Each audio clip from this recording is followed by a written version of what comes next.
What does freedom mean to you? Does it mean the freedom to choose? The freedom to have a family and raise your kids according to your own values? What about living a wild, adventurous life, experimenting with music, relationships, or art? What does freedom really mean? What if freedom meant something that only a few Americans still understood? What if it meant that your choices and your values were set by you, rather than by some politician in a far-off capital? Some people think we're only free to choose to live exactly how they live, by their moral code, or their narrow worldviews. But if liberty means anything, it means that you, and you alone, have the power to exercise your rights to which the laws of nature and nature's God granted you. It's time to put these principles back into action. It's time to restore the American dream, activate in our communities, and take our country back. It's time to wake up, America.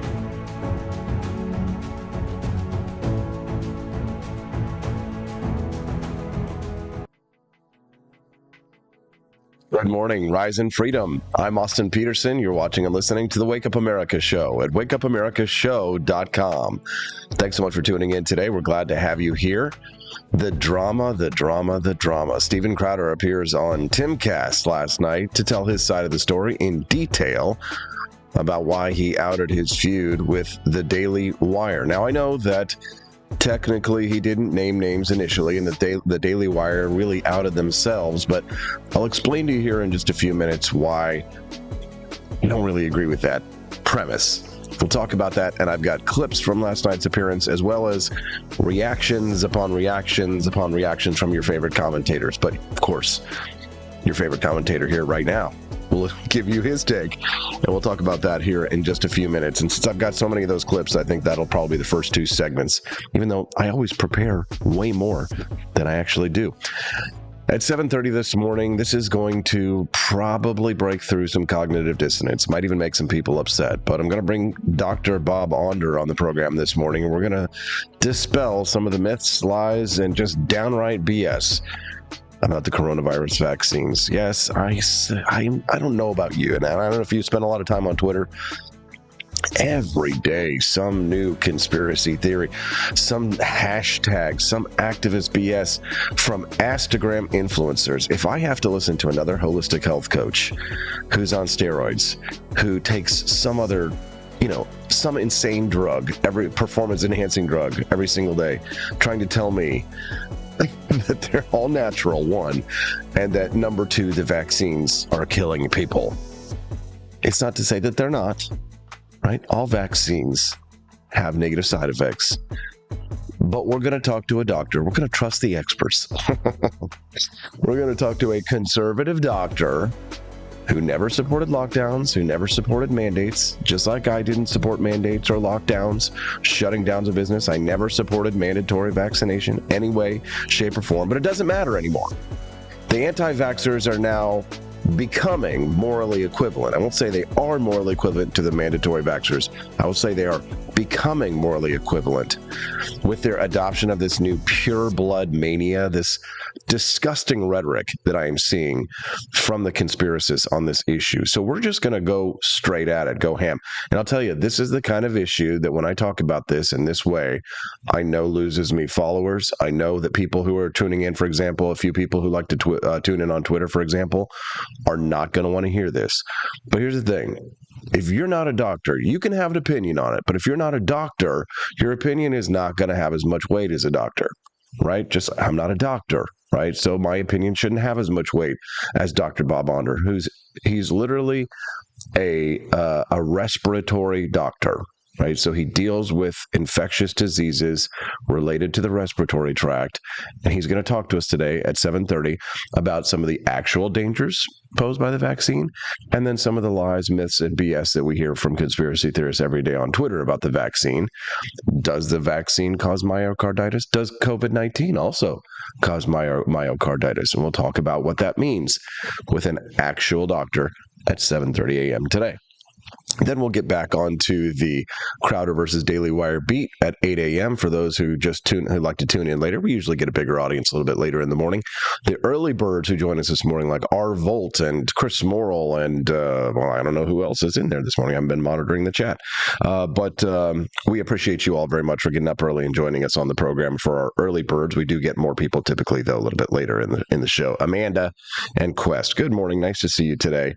Don't forget yesterday's tweet only got 5 link clicks. It does happen. Sometimes you have big days, sometimes you have low days. Quest, we appreciate you. Elizabeth Press dropping a super chat this morning. We appreciate you, Elizabeth. Fanning Press.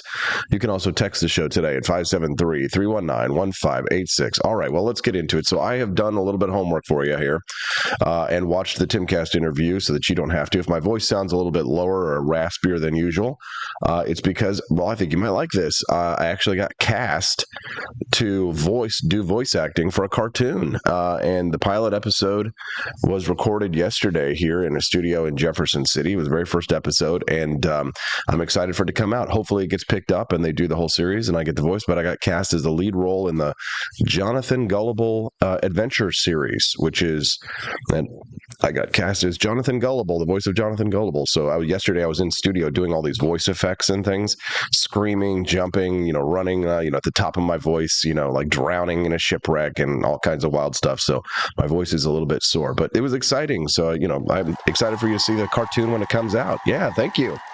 I appreciate that. So yeah, some good news there for you here. So yeah, Volt, I appreciate that very much. All right. I'm not getting into random free-for-all arguments about Trump. Boy, Chris Morrill, you love to argue about Trump. Just get it. Virgil Edwards says he's the ultimate contrarian Karen. That's hilarious. We love to hear from you this morning as well. Love the chats. Make sure that you're chatting over there on YouTube at youtube.com/AP for Liberty. But if you hate big tech like Steven Crowder, well, then you can, of course, watch us on rumble.com as well. All right, let's get into it. So I pulled all these clips yesterday, and I'm not going to do them in any particular order. But I'll play some of the stuff from the Daily Wire, and then some of the stuff that's criticizing Steven Crowder, some of the people who are disagreeing with him. So let's, before we get into the people who are critiquing him, let me play for you a clip. Okay, this is from Crowder. This is the clip that he posted on Twitter. So this is what he wants you to see from his interview with Timcast last night. Take a listen. You go to the Daily Wire. They say, here's a term sheet. You go, whoa, this is crazy. Right. Hey, you can't do this. The Daily Wire then says, all of a sudden, but a few months later, Crowder registers Stop Big Con. Then he calls and secretly records Jeremy. He was setting us up. This email right here paints a different picture in that you talked with the Daily Wire and said, here's our issue. Yeah. Here's what we can't do. And they said, okay. And then sometime later, they try poaching. No, they said, if that's the issue, this is our business model, and you don't know business. But then they try and poach one of your employees. Well, he doesn't know business. And so I think that's perfectly fair because the more I'm learning about Steven Crowder's business model, and I really, before all this drama, I didn't know a whole lot about how Steven Crowder ran his business. I know that he was associated with The Blaze, so I kind of assumed that The Blaze produced his show to an extent, but apparently Crowder produces his own show, produces it out of his own home, and his family's involved in a lot of this. Apparently he had a couple of employees. Please forgive me. I don't watch Steven Crowder. I don't really consume a whole lot of media, even though I'm in the business and I produce media. I consume media that typically, so I'm not trying to sound like I'll high and mighty here or anything like that, but I try not to pour stuff into my brain that's going to dumb me down. I like watching funny stuff as well. I like, watching Seinfeld with my wife, or sometimes I watch the dumbest clips. I'll admit I watch stupid TikToks or whatever, degenerate crap on YouTube or whatever sometimes. But for the most part, the majority of the media that I consume is either going to be stuff that's training me on how to make a better show for you, or I'm consuming, the media that's going to help me to be more educated and informed for you, not just the technical stuff that I need to produce this show. But again, I don't want to get too much into this because I know you don't really care. You want to get into the news. So let's listen to what Crowder is saying here again. They say, here's a term sheet. You go, whoa, this is crazy. Right. Hey, you can't do this. The Daily Wire then says, all of a sudden, but a few months later, Crowder registers Stop Big Con. Then he calls and secretly records Jeremy. He was setting us up. This email right here, he was setting them up. In that you talked with the Daily Wire and said, here's our issue. Yeah. Here's what we can't do. And they said, okay. And then sometime later, they try. No, they said, if that's the issue, this is our business model, and you don't know business. But Yeah, Crowder doesn't know business because, again, as I said last week when I was discussing this initially, Crowder doesn't understand that the business model that that people who are especially on the right, like, we don't own these platforms. In order for us to monetize what we do, people like myself, like, I do run a business, okay, and I'm what you might call a solopreneur. Right. It's not the same as somebody who has like 12 employees, although I've had employees at different times and I'm looking at hiring one right now. But there's an enormous gamble, enormous risk. There's so many things. As soon as you try and hire an employee, the government is on your ass. Right. If you've never hired an employee before, you can't exactly know what it's like. It's kind of like me trying to explain to somebody what childbirth is like. Right. I know that it's 2023 and I'm supposed to know what that's like now these days as a man.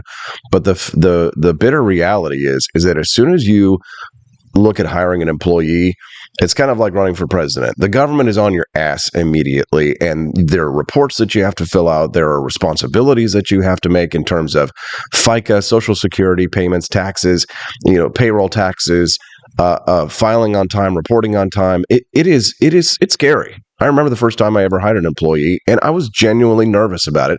And when I saw everything that I had to do in terms of responsibility of bringing the employee on, I almost got cold feet and almost didn't hire the employee the very first time I did it, because I just was like, I don't know if I want to take on this responsibility. And then imagine an employee where your responsibility is $50 million a year, and it's a much bigger responsibility. Now, here's the thing.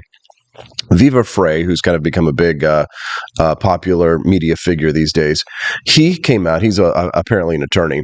He is all over this Crowder drama, and he cut this clip here where he says that Steven Crowder is talking out of both sides of his face, and he's saying that Crowder is arguing the same thing that Daily Wire was arguing, that they want to stay on YouTube. It's the biggest reach. Crowder just didn't want to bear the risk that he wanted the Daily Wire to bear the risk of this, $50 million contract that would pay out no matter what would happen if he got demonetized. All right, well, let's continue and let's see what Viva Frey has to say here. Right, we've talked about this. Like, you built your career on YouTube is the argument that people use. Right. Last 3 years unmonetized. It's like, yes, we're trying to speak the most truth to the greatest number of people possible. It's not, we can't just all have behind the paywall honest conversations. Right. Because then you don't affect people at the biggest possible, tech company out there. Yeah, it's not so lost do on us. that. But don't go so far as to play by this additional set of rules that really restricts what you're able to say. And punish the creators, yeah. Right. We've talked about this. Like, you built your career on YouTube. Okay. So, I see somebody in the chat exposing the unholy spirit. Have no idea who that is.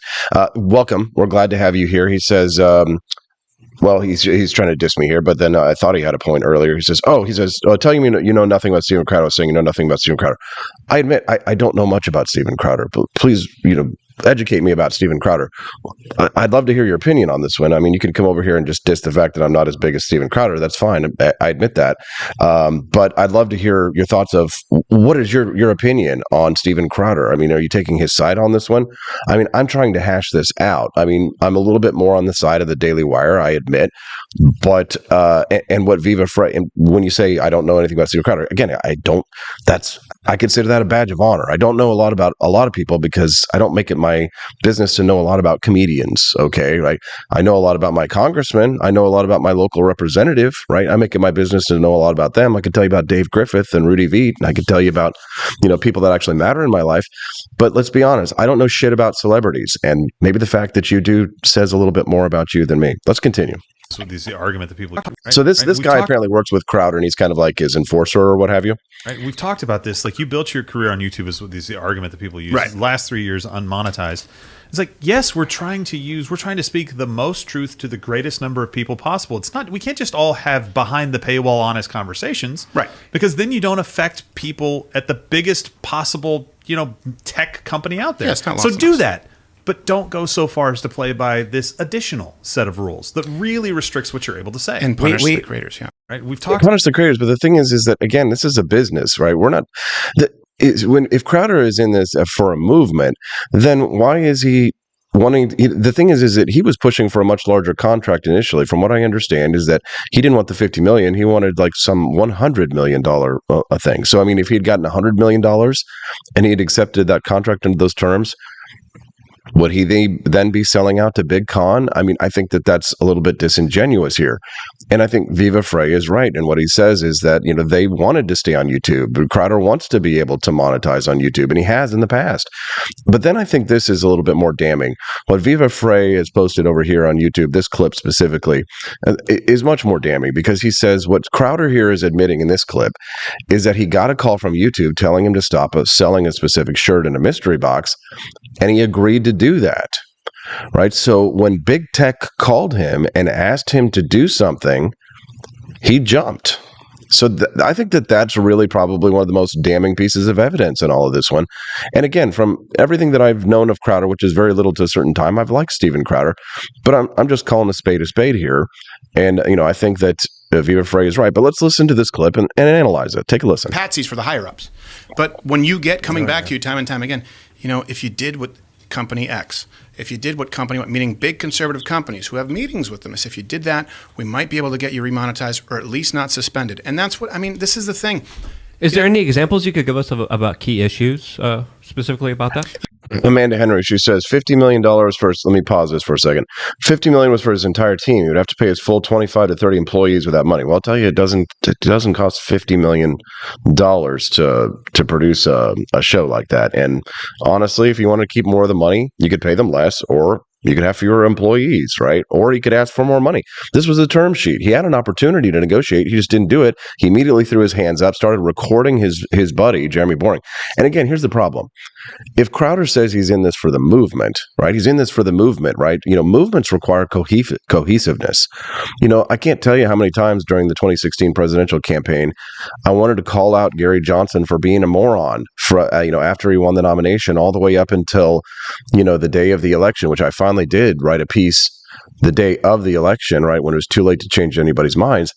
But in order for you to have cohesiveness as a movement, you've got to have some kind of level of trust and respect. And Crowder has destroyed that sense of trust. He's destroyed the sense of respect by recording his friend. If it was about the movement, he wouldn't be doing that. He's acting like he's James O'Keefe here outing some pedophile investigation. That's not what this is, especially because Jeremy Boring came out and showed the contract. And I'll tell you this. People who are like, well, he didn't out the Daily Wire. He didn't out the Daily Wire. I'll give you the benefit of the doubt for not understanding how deductive reasoning works. But I'll tell you this. There is no way that people wouldn't have found out that it was the Daily Wire almost immediately. So once Steven Crowder came out with this and started piecing, you have to understand, people on the internet, they start sleuthing immediately. They start putting the pieces together immediately. And they would have found out, there would have been an investigation, because once you say, well, I'm not going to say who this is, somebody's going to find out who it is and post it. Remember when Shia LaBeouf did the game that it wasn't Capture the Flag, but he put out that flag that, out in the middle of nowhere, he will not replace us. And people actually used the stars to navigate to find where that flag was on the live stream. It was the greatest Capture the Flag game in history. Well, that's exactly, you think that people wouldn't have found out that it was the Daily Wire almost immediately? Of course they would have. So Crowder was being disingenuous in saying that, oh, well, I didn't name names and all that kind of stuff. It doesn't matter, dude. Once you come out and you say, and you put enough clues out there on the table, some puzzle searchers on the internet immediately going to go out there and find it. So I don't buy that whole, I didn't out them. You did out them. It's like saying, if I go out there and I give you all the pieces of a puzzle, well, I didn't show you what the puzzle was, right? I didn't out what the puzzles, give you the answer to what it was. Okay, but you gave me X plus Y equals Z. People can do algebra, kid. Let's go. Patsies for the higher-ups. But when you get coming back to you time and time again, if you did what company X, if you did what company, meaning big conservative companies who have meetings with them, if you did that, we might be able to get you remonetized or at least not suspended. And that's what, this is the thing. Is there any examples you could give us about key issues specifically about that? Yeah, anything relating, back in the day on trans issues. For example, we had a character like we did for a long time. Trenny Bane was a character that we did. It was Bane Dark Knight series, and the whole idea was an uprising, Arkham Asylum against YouTube. They said you can't do that anymore. There was one where they said you can't sell off-site the socialism shirt that we had, which wasn't even on YouTube. The socialism is for fig shirt. You don't want to know the funny story about that? I've never seen John laugh so hard. Was we started selling on the website because socialism is for figs. It's a play on words. You may not like it, but people also need to know Che Guevara executed gays, right? This is a guy, when you wear a Che Guevara shirt, you're wearing a Hitler who was less successful in being charismatic and duping people. Not saying Hitler was successful. I'm saying he was a genocidal maniac.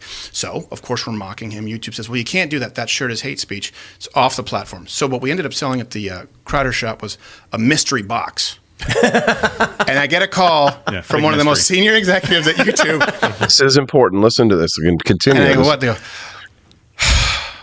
we know what's in the box. I was like, I'm thinking someone in Silicon Valley is opening it like, and so we stopped selling. But that's something that's completely off. Pause right there. There is the key moment. Okay, so very important. So he was selling a shirt that said "Socialism is for figs." Right, we know what he's really trying to say there, and so he gets a call from YouTube. He stopped selling it. He sold it in what's a mystery box, and YouTube calls him and says, "We know it's in the mystery box. We want you to stop selling it," and then continue. And I get a call from one of the most senior executives at YouTube, and I go, "What?" They go, we know what's in the box. I was like, I'm thinking someone in Silicon Valley is opening it like, and so we stopped selling. But that's something that's completely off the platform. But the point is, right, there needs to be someone. And so we stopped selling it. Wait a minute, that's important. I'm thinking someone in Silicon Valley is opening it like, and so we stopped selling. But that's so we stopped selling it. So you caved in to the demands of big tech. That's important. That's extremely important.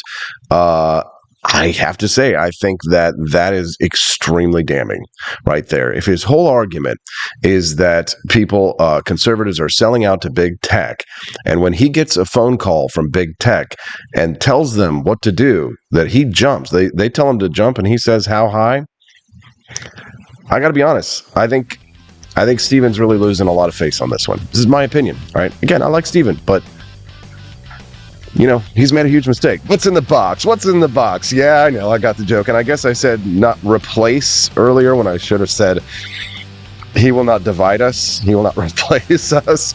All right, I got to go to commercial break. I've got more clips. We'll talk about Steven Crowder. Don't forget, we'll got Dr. Bob Onder coming on to dispel the myths, lies, and BS about the vaccines. Yes. Talk about Dr. Bob a little bit later, about 20 minutes from now on the Wake Up America Show at wakeupAmericaShow.com.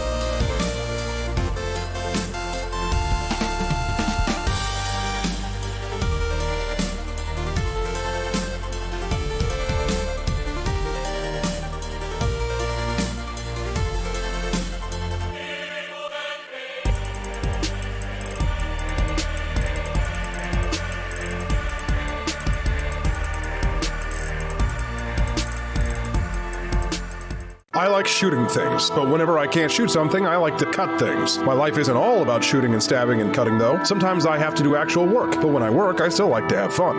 And there's nothing less fun than trying to cut with a crappy knife. Thankfully, from the ancient sect of Christian knights, who also loved cutting and stabbing, comes a new implement that has received my personal blessing, the Templar knife. Like the ancient sword of Excalibur, you don't choose a Templar knife, it chooses you. You just decide what kind you want on the website first, however, and then order it online, and then it chooses you. The Templar knife comes in a variety of shapes shapes. As a man of culture and taste, I have decided I will never use a terrible knife again. And thanks to the inspiration provided by this excellent product, I have decided to launch a new crusade against anyone using less than superior knives. Join me, brothers and sisters, by visiting uppercuttactical.com/pages/Templar-knives. That's a lot of slashes. For that, you'll need a Templar knife. For 10% off, use code AP for Liberty and join me in a quest for glory, for liberty, for Christendom, for the Templar knife. Get yours today. Fire. Good morning, Rise and Freedom. I'm Austin Peterson. You're watching and listening to the Wake Up America show at wakeupAmericaShow.com. We appreciate you very much. Thanks for joining us. Well, I know people are heavily divided on this topic. I want to give everybody a chance to be heard. I'll read some of your comments here on the live stream about the drama between Steven Crowder and Daily Wire. And please understand, I don't have a dog in this fight, right? It sounds like I'm picking a side here, but I mean, I haven't necessarily said, well, absolutely, this person is completely and totally wrong, and they're completely and totally wrong. I did say in the beginning that I thought that the terms of the term sheet were egregious, but also the fact is that that's what a term sheet is for. You're supposed to argue about that kind of stuff. Before you get a contract, you get a term sheet. This happens. I do this all the time, right? For example, the cartoon job that I just got, they offered me terms in the beginning for the cartoon. I said, no, I never accept an offer, a first offer. Never, never, never. Not for the KWOS morning show, not for the Jonathan Gullible cartoon series, not for anything. I get offers, and I'll tell you, honestly, the first time I get offers, they're almost always terrible. Almost terrible offers, right? And then I beat them up, and then we come back, and they want to hire you bad enough, you get an actual offer. But there's also a level, you don't go out there unless you want to burn bridges. I mean, I guess Crowder is okay with burning bridges. He seems to be fine with doing that. I just don't, this is not on the level of, a James O'Keefe style investigation. It's just not. That's my opinion. What's yours? Send us a text at 573-319-1586. Chris Morrill, he is asking, what's this about a cartoon? Yeah, I got a job doing voiceover work for a cartoon show. It's coming out pretty soon. Jack Bond says, does selling a different line of shirts hurt the conservative movement? Well, if you claim that you don't work for big tech and that you shouldn't be doing big tech's bidding, then certainly you should be standing on principle in that matter, right?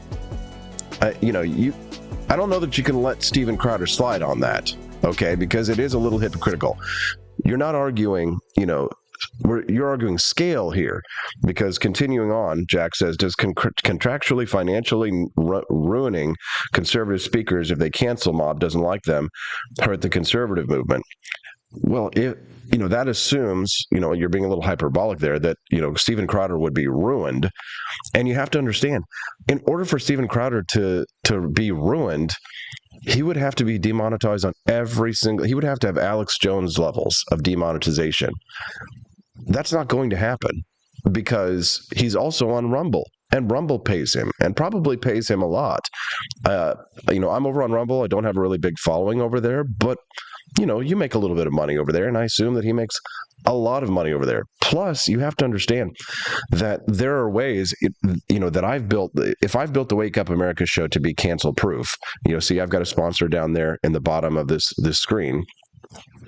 I've built the Wake Up at my show to be cancel proof because if you can't watch this show over on YouTube, if you don't watch us over on Twitter, if you don't watch us on Facebook or whatever platform you decide to watch us, you can always watch this show at wakeupAmericaShow.com because I have an agreement with the company that I'm using to multi-stream this show that ensures that I will not be canceled for my political views.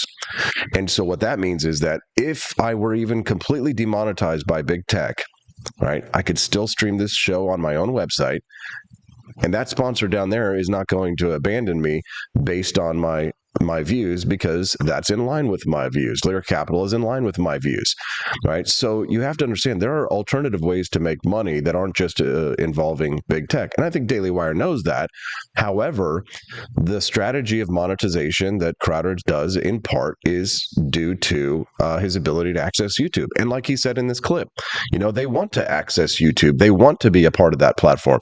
Like if you don't want to be in bed with big tech, why are you even streaming on YouTube? I think that, again, that shows another bit of hypocrisy. It's not the biggest thing, but here's this producer saying they want to be on talked YouTube. About this, like you built your career on YouTube is the argument that people use. Right. Last 3 years unmonetized.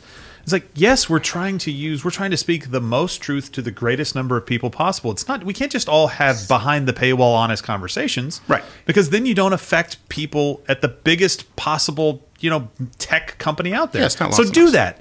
But don't go so far as to play by this additional set of rules that really restricts what you're able to say. And punish the creators, yeah. Right? We've talked about this. Right, so they do want to be on YouTube, you see. So to me, I would be a little bit more willing to believe you if you voluntarily left these platforms, right? I'm not saying you have to, but I would say it would definitely aid your case in this situation. But they're definitely not looking at doing that. Now, this is a clip where he talks about recording his buddy Jeremy Boring. Take a listen. Like the finances. Yeah. And Let's stuff, go through the 'cause I timeline. want to. Let me ask you this: if someone publicly was going, and by the way, I'm not going to be doing the personal stuff. I'm not going to be coming in here calling anybody a bitch, right? Sending out hatchet people. I understand why Candace was mad. Honestly, I understand why she was. I'd probably be mad too. So I don't think it gives you an excuse to go and talk the way like every girl does who gets their husband into a fight at a bar. Oh, okay. That was kind of a low blow there, Stephen. You're not going to be a hatchet man, and yet you're going to take the hatchet to Candace there like that? But okay. I understand why she was upset. If you had the ability, if someone's going out saying, "Hey, you're a difficult person who only cares about the money, and that you're a bitch," and you had the opportunity to clear it in because it was verifiably untrue, which now no one is arguing, would you do it? How else would people switch from it was about a $50 million salary to recording a phone call?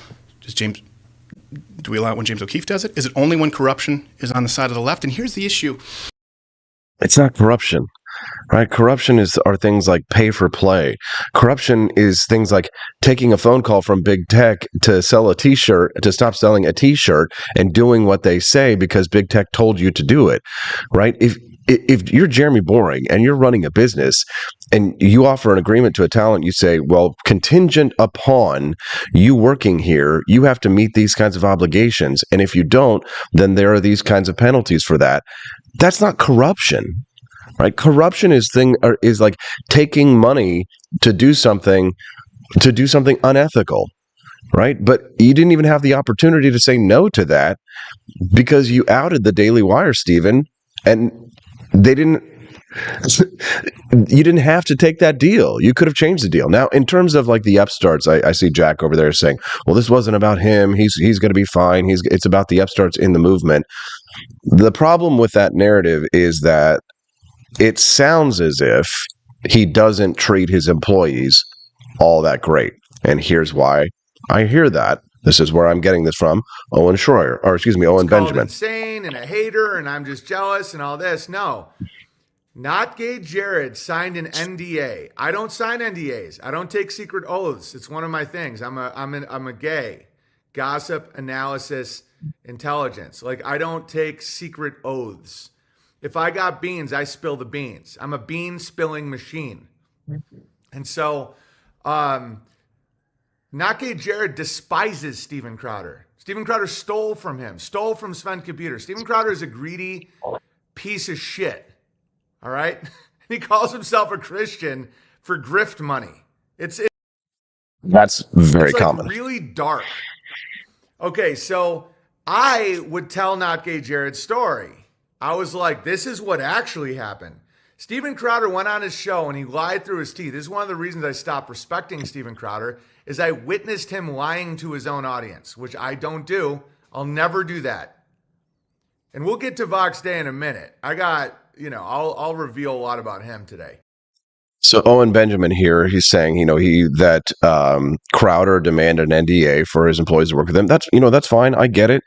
But Owen's allegations here are that the reason why he did it was for nefarious reasons, not because he wanted to protect trade secrets or which is typically what a non-disclosure agreement is for, is to protect your business model, the way that you monetize your platform, different than some other people, perhaps business contacts that you have. Salespeople frequently sign these in order to ensure that you can't move a client over to another business. You're just jealous. I was with you until you went at Crowder. Oh, really? Amanda Henry, she's over there in the chat. She looks like she's defending Crowder. She says that, and yet they had a send-off for Not Gay Jared. Amanda, I don't know if you've ever worked for media organizations. I've worked for a lot. I've worked for the tippity top of media organizations and the bibbity bottom. And I'll tell you that despite what you might see publicly, like you were saying earlier about perhaps there's more to the story that isn't being made public. Perhaps there is more to that story than isn't being made public. Just because a company claps somebody on the back that leaves an organization and says, "We like you, it's really nice," and all that kind of stuff, it doesn't mean that they were parting on amiable terms at all. It's just so that they want to save face, and they don't like being sued, and they or perhaps they know that if they're letting somebody go, there might be a backlash to the audience. That the audience might have a backlash and start asking questions. So if they don't do some kind of a big nice send off, people will wonder and start to worry and start to ask questions. So Amanda, I got to tell you, you got to understand how these media organizations work. They are absolutely vicious. And I'm not saying that Daily Wire isn't necessarily going to be tough in their negotiations, or that there isn't more to the story here that we don't know. We can only work off of the publicly available information that we have right now, right? And these are the facts that are being stated. Owen Benjamin says he didn't sign an NDA working for Crowder, so he can say things like this. Crowder went on his show and lied right to his audience, right in front of me, because I had Crowder's back through all this. I flew to Dallas. I did his show. I was like trying, because it seemed like he was spiraling. Like Crowder is like kind of suicidal sometimes. And I was like trying.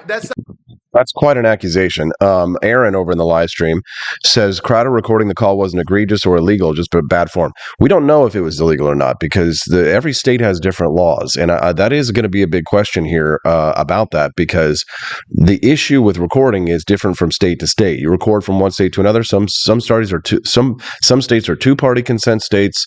Some states are one-party consent states. So him recording that call, that's going to be, legally dubious depending on which states they were in. So it's a big question there. Jack Bond says, I'm not bothered by the NDA or convinced by motive theories about them giving NDAs. I just wish they'd explain why Jared Sven left. If it was on his terms, that'd dispel a lot of conspiracy theories. Yeah, you see, from what I understand, Not Gay Jared had just had a son. You don't leave a place of work, and this is just speculation. I would speculate that a father would not leave a good paying job right after he had a child, right? This happens. Like, you got to understand. Again, from my experience working in media companies, this kind of drama and intrigue is very common, and it's very nasty. Usually, when it spills out over to the public, quite frequently, people get a lot of things wrong. All right, so my buddy Ian Fastnot, I guess, is watching us this morning, and he's saying, Austin, why are you calling it a vaccine?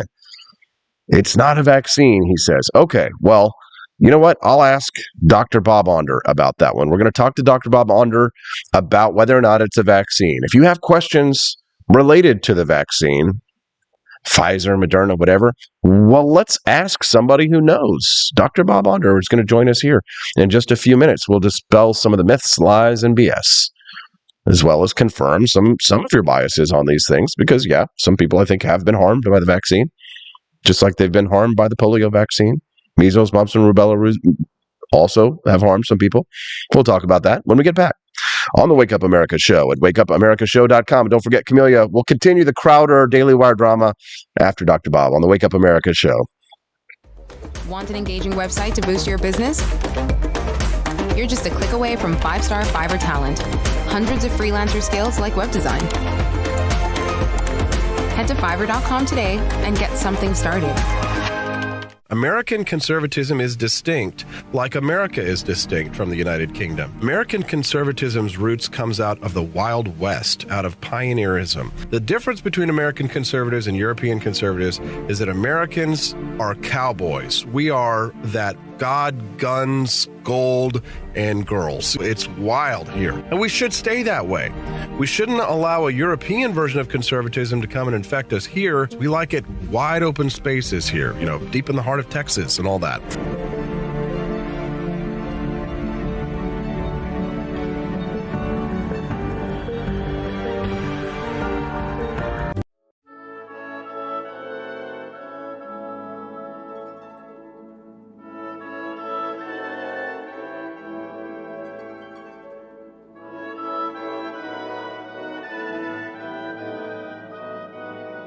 Hey there, it's your favorite Vice President Joe Biden. I wanted to talk to you today about the Wake Up America show, the best source for all your political news and commentary.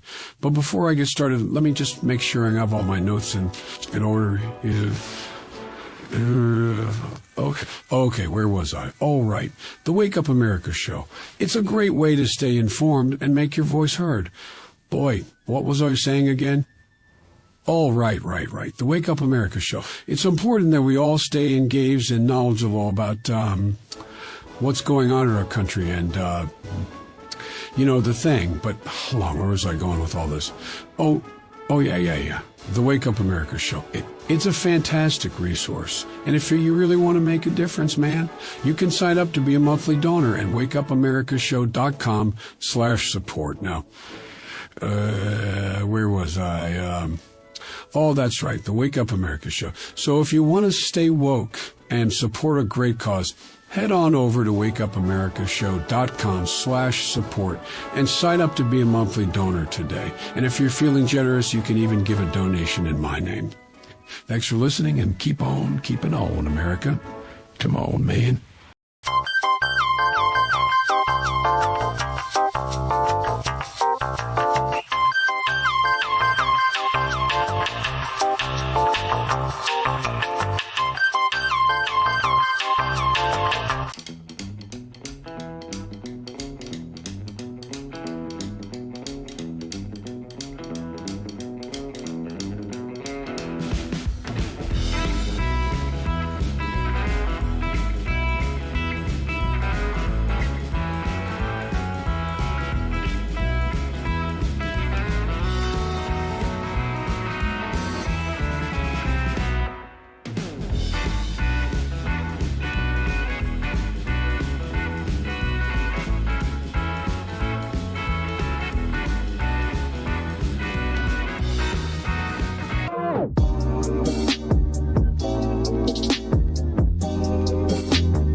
Thank you for watching the Wake Up America show with my dad. Today, I'd like to share with you 3 reasons why you should visit Dad's online store at apforlibertyshop.com. Number 1, you can get exclusive freedom-loving merch designed by AP himself, or me mum, Steffi. Liberty Laura has made some designs as well, and blimey, they are great! Number 2, most of these products are so wicked that they aren't even allowed to be advertised on Facebook. Good morning to the Cantina crew.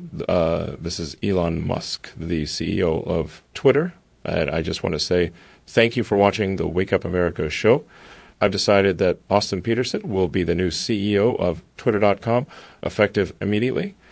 First thing to do, though, is I've got to go and blast off into space.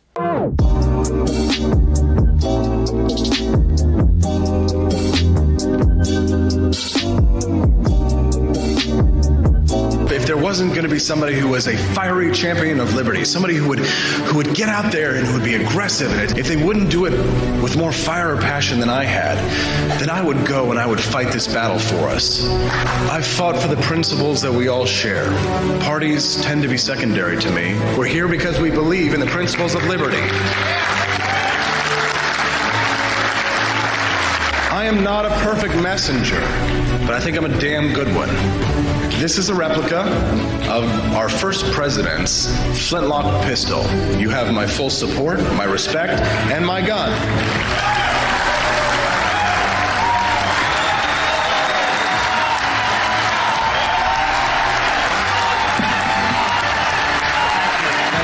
think that at the heart of my philosophy is much more libertarianism than well, that's the fashionable word these days, I guess. Good morning, Rise and Freedom. I'm Austin Peterson. You're watching and listening to the Wake Up America Show at wakeupAmericaShow.com. All right, well, are they vaccines? Are they not vaccines? Is mRNA dangerous? More dangerous than the dead virus would have been if we had a more traditional vaccine, of which one of the vaccines, at least, is a traditional vaccine. All the myths, lies, and BS. Some of the stuff that's been true, we'll talk about right now with a man who should need no introduction, but I'll give him one anyway. I appreciate him very much for joining us. Former Missouri State Senator and current doctor, specialist in allergy and immunology, Dr. Bob Onder, joining us on the program this morning. Good morning, Doctor. Hey, Austin, great to be back. Yeah, glad to have you here, Dr. Bob. We keep learning more and more about the vaccines, of which I believe there are three major vaccines: Pfizer, Moderna, Johnson & Johnson. And every day I open up Twitter and there's something new about the vaccines that is coming out that is trending, demands by people who are against these vaccines to, hashtag stop the shots now. So I'd like to have this opportunity now to sort of like clear the air and understand a little bit more about, what the negative effects have been, what they could be, what we're learning about them now. You and I have had this conversation quite a bit. I guess my first question is it fair to even call them a vaccine if they don't prevent infection? Yeah. Well, that's a great question, Austin. Yeah, you're right. We have been talking about the vaccine for a long time. In January 2021, when the first vaccines were launched, Pfizer, and Moderna, we thought that the vaccine was 95-97% effective. That was one of the best data sets came out of Israel. By that summer, the same data set showed about a 45% protection against the COVID-19 virus, against infection. So is it a vaccine if it doesn't completely protect the vaccine? Well, I would put it this way. Some vaccines are extraordinarily effective. If you get immunized to polio or measles or smallpox or tetanus, you will not get any of those diseases. I mean, probably, and I don't know the exact percentages, but 99% plus protection against those diseases. On the other hand, you get a flu vaccine, and I do get a flu vaccine every year. Your protections in a good year might be 60%, in a bad year it might be 30%. So is COVID-19 vaccine a vaccine? It's a vaccine. It's just, I hate to say it, but just not a really good vaccine. And so it really doesn't protect the from the virus, from getting the viral infection. I saw an older woman last week who had 5 shots, the original series plus 3 boosters. She's had COVID 3 times. Now, she's 70 yeyears old. If she had not received COVID-19 vaccine, would she be with us today? I don't know. So I think right now, most of us who look at this vaccine think that, like influenza, it probably won't protect you from getting it. And I might add, it won't protect you from spreading it. If you can still get the disease in question, you can still spread that disease. So the public health argument for coercing people to get it in order to protect others is not good at all. But it is a vaccine, but not as good a vaccine as we'd like it to be. If you're just tuning into the Wake Up America show, I'm speaking to Dr. Bob Onder. We're speaking to him about the vaccine and many of the concerns that people have. One of the things that I've read, Dr. Bob, tell me if I'm wrong, is that the vaccine may cause myocarditis in some people, but so does COVID-19. Is that true? Yeah, both of those statements are true. The concern about myocarditis is especially true in teenagers, male teenagers, and young men. And look, I think it's a very low risk. Although I think the study done on our military service personnel was biased to show small numbers. It was something like your myocarditis only counted as vaccine related if it were within a few days, and if you presented to the ER with severe chest pain. That's way. I mean, that almost tells you the investigators were biased in favor of the safety of the COVID-19 vaccine. And that's never a good way to, quote, do science. But I think the concern about carditis is especially high because this is a group that has very low rates of complications, hospitalizations, or death from COVID-19. Remember when the Department of Defense was going to not only fire our Navy SEALs, but then require them to pay back $1 million for their training if they didn't get COVID-19 vaccination. It's bordering on absurd. This isn't smallpox, this isn't polio, and the vaccine isn't as effective as smallpox or polio vaccines. So yeah, I think that's the main concern. Johnson & Johnson's vaccine, of course, there was a concern about clotting issues. But overall, as many millions of doses have been given, the complication rates have been relatively low. If you're just tuning in, I'm speaking to Senator and Dr. Bob Onder. We're discussing he is discussing the vaccine with us this morning and the relative dangers that it poses compared to an infection with COVID-19. One of the things that I hear, Dr. Bob, is that having COVID-19 and developing natural immunity is more beneficial to preventing future COVID infections than having the vaccine. Is that true? Well, there are certainly data that suggest that is true. It turns out, of course, not only is the protection offered by the COVID vaccine not complete, the protection offered by having had COVID is not complete. Again, my patient, despite having 5 COVID shots and having 2 previous infections, she got a third COVID infection.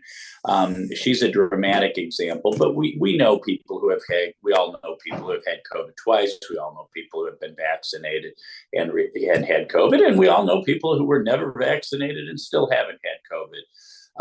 So, in this way, and I've probably said on your show a long time ago, I know I've said it many times. Number one is if COVID is as contagious as we think it is, we're all going to get it eventually. And number two, the COVID is looking a lot more like influenza or even the common cold virus, the rhinovirus, than it is like polio or measles or smallpox, where we can completely eradicate the disease by vaccination.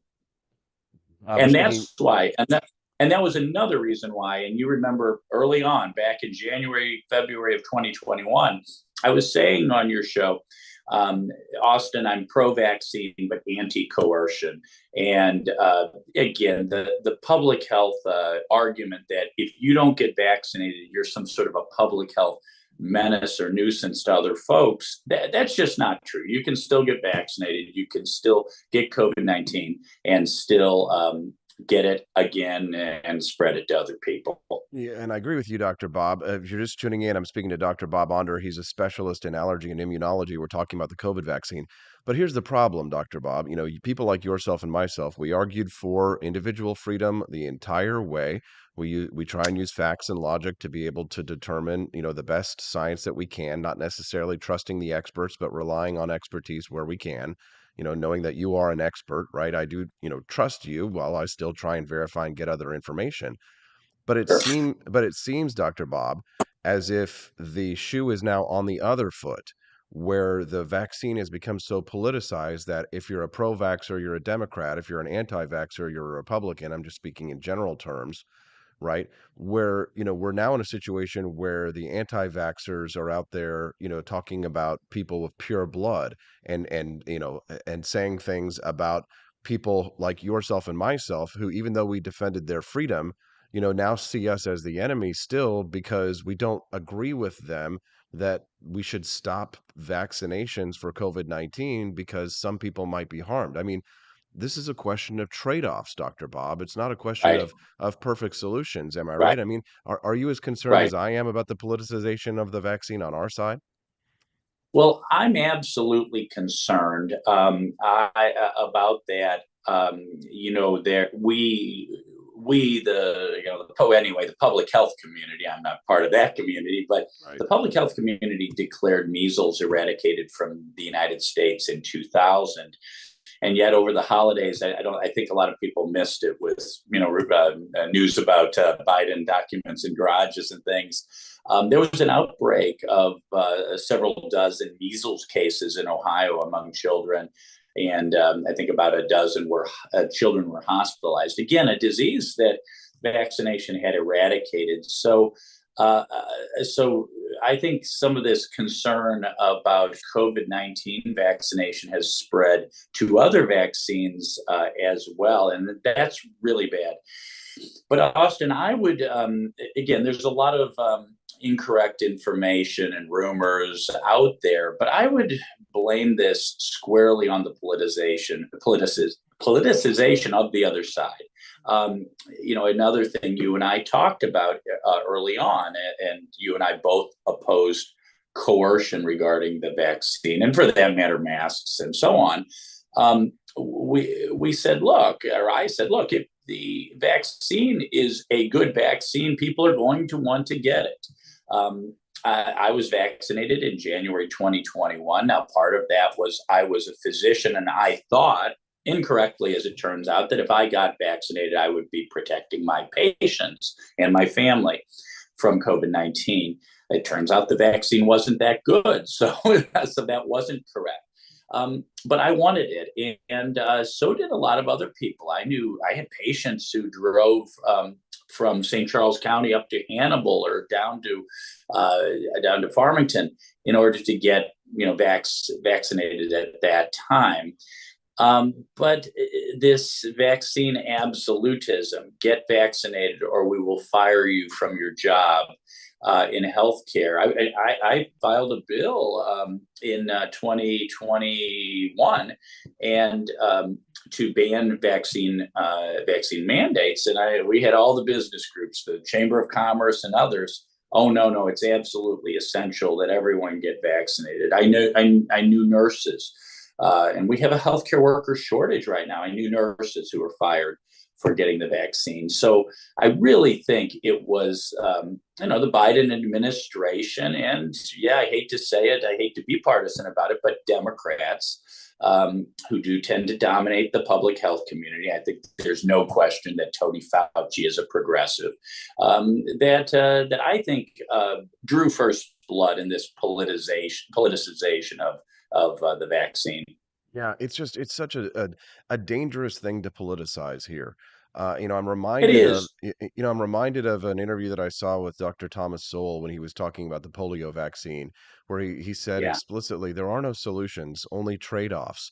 And Yes. that there were people who had a negative reaction to the polio vaccine. Some people had died Yes. from the polio vaccine. Yes. So I mean, Yes. as a libertarian, I like to dwell in the realm of absolutes, Dr. Bob. But the problem is Right. that when we're talking about something like vaccines, there is no absolute, right? With the flu vaccine, Yes. sometimes it's more effective than others. But I mean, some lives Right. are Yes. saved by vaccines. Some lives are Well, harmed. yeah, I think that's right. That 100%. And again, early on, I did say, look, to the extent that it proves to be a good vaccine, and in January of 2021, we thought it was going to be a 95% effective vaccine.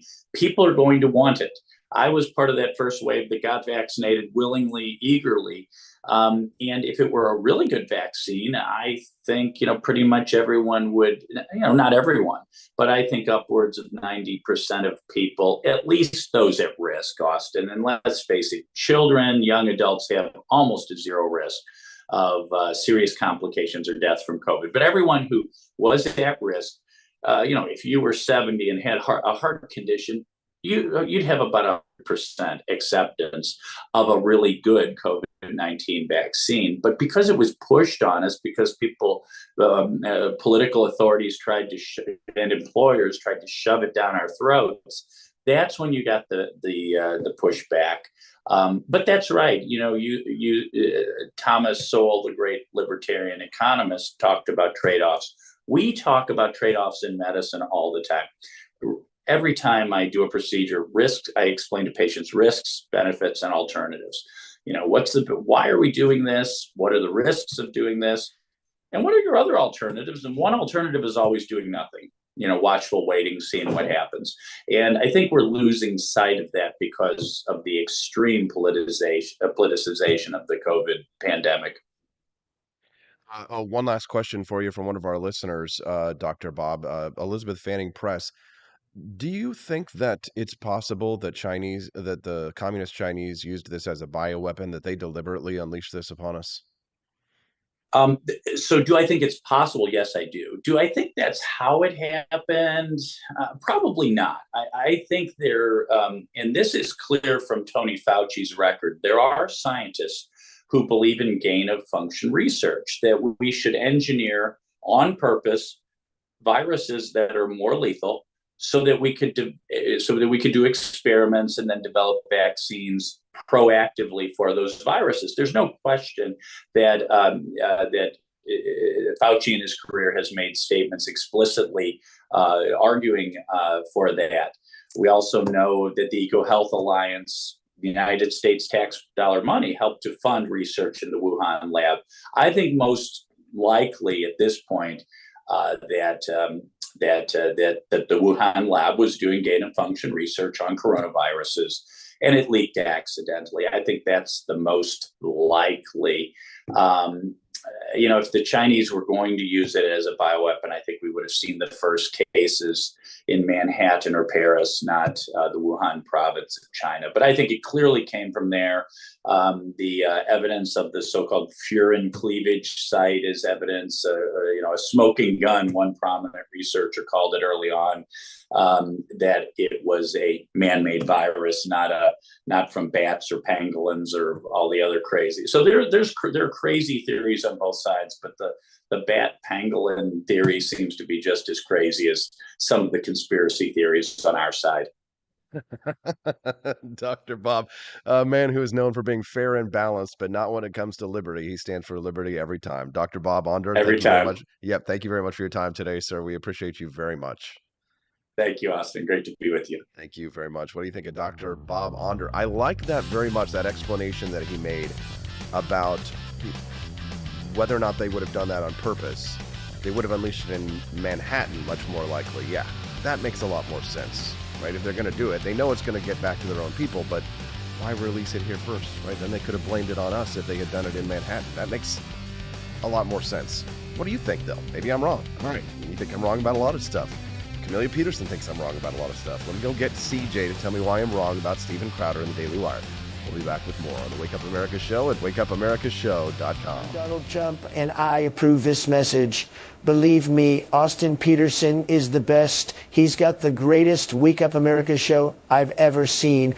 Whenever I tune in the mornings and watch the live stream, let me tell you, he has got the absolute best content. I love his guests. It's just a total blast to watch, and I highly endorse and recommend the Wake Up America show. It's terrific, believe me. Hello, my name is Kelvin. Welcome to Frenchy Bush. This is my Didi's website. Now I've decided to speak to you with my real voice for the first time ever to tell you about how cool Frenchy Bush is. But I've decided that this is the perfect opportunity to share with you. Frenchy Bush is a good website. You should follow us on socials. If you like Frenchies or any kind of bulldogs, me and my new brother George are going to try to make your life more fun. Hello, I'm I'm George. My neck isn't really thick yet, but it will be. We are so glad you're here. Please ignore my floating eyeball. It helps me spot predators who might be approaching from the sides. Dee Dee made Frenchy bullshit to review things that he uses on me and my brother to tell you if it's good or bullshit. Take this collar, for example. Dee Dee really likes it. Dee Dee said it's really handy because us Frenchies got thick necks. Need something really tough. People think Frenchies are little, but if you look at us from below, you can see we are really pretty buff. Beefcake. Yes. Look at my creamy thighs and chest. Yes. You like that? Big brother, please focus. Frenchy Bullshit. Please follow us for more great content and read the Frenchy Bullshit blog for more fun and cool stuff.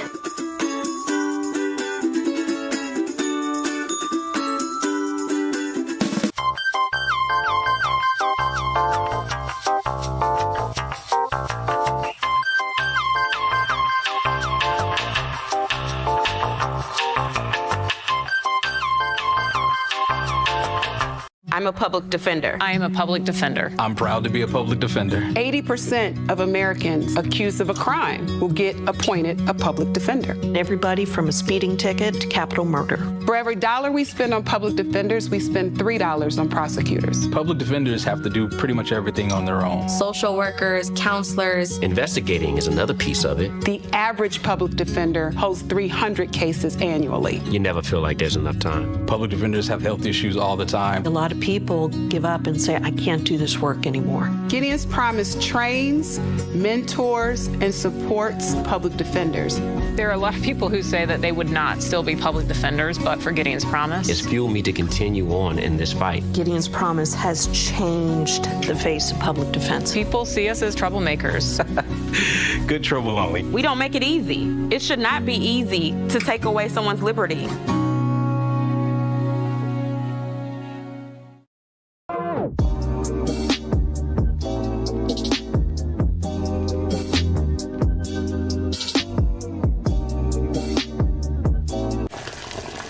Ever hear the one about the frog?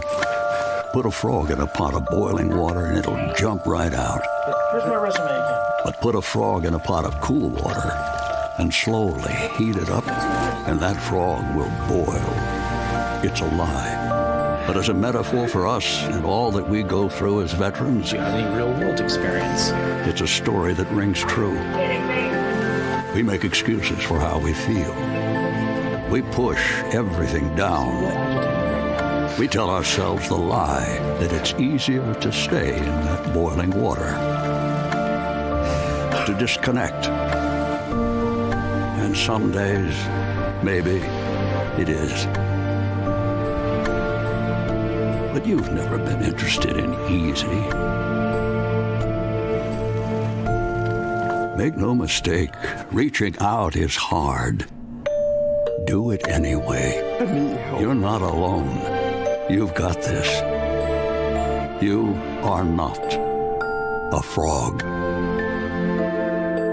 Find resources at va.gov/reach.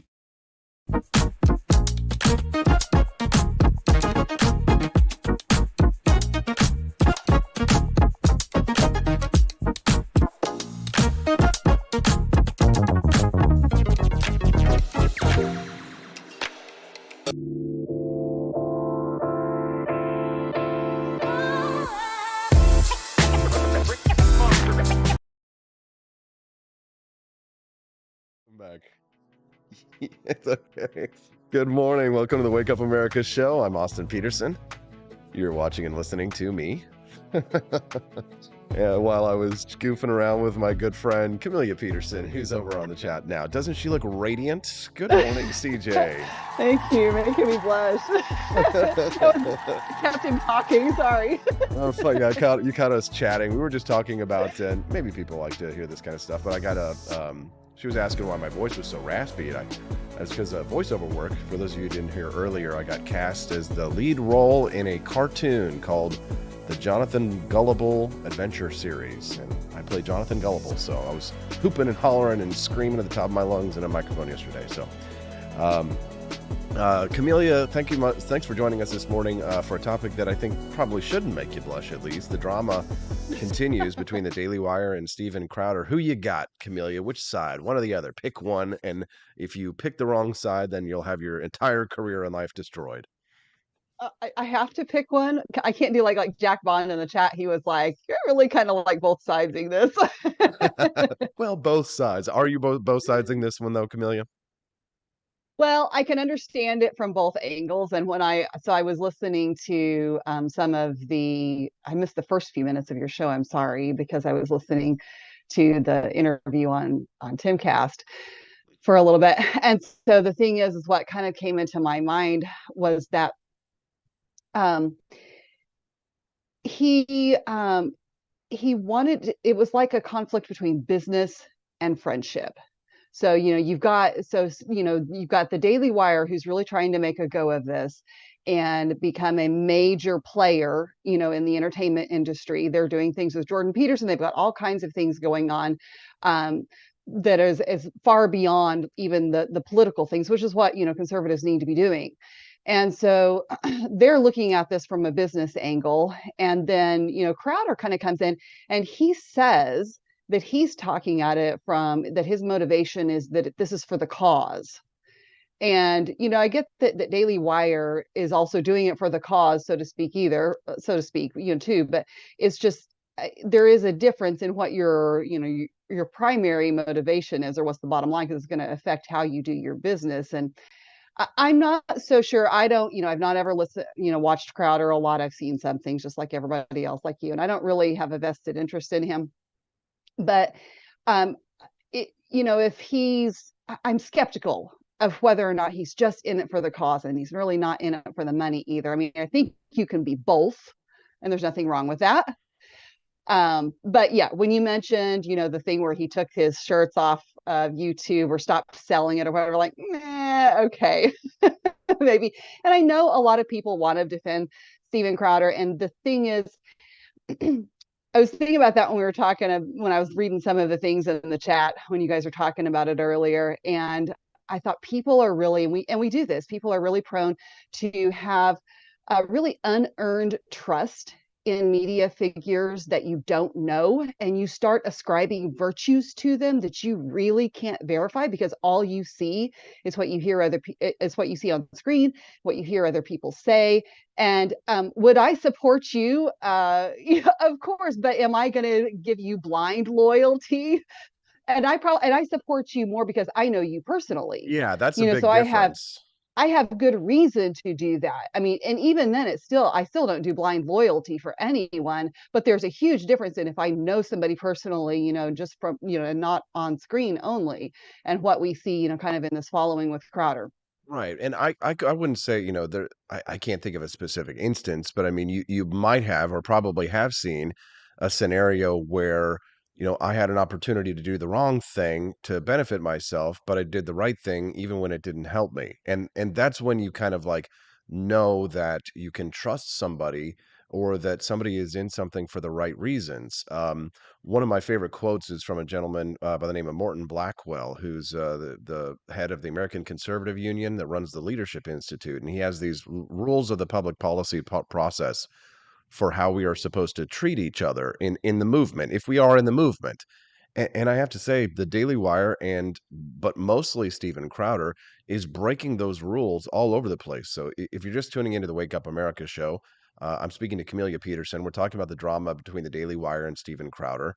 I'd like to highly recommend that anyone who's listening to this right now, Google this, the laws or the rules of the public policy process by Morton Blackwell. And one of the most important ones in there, Steven Crowder broke this rule, is that you don't treat your friends like you treat your enemies.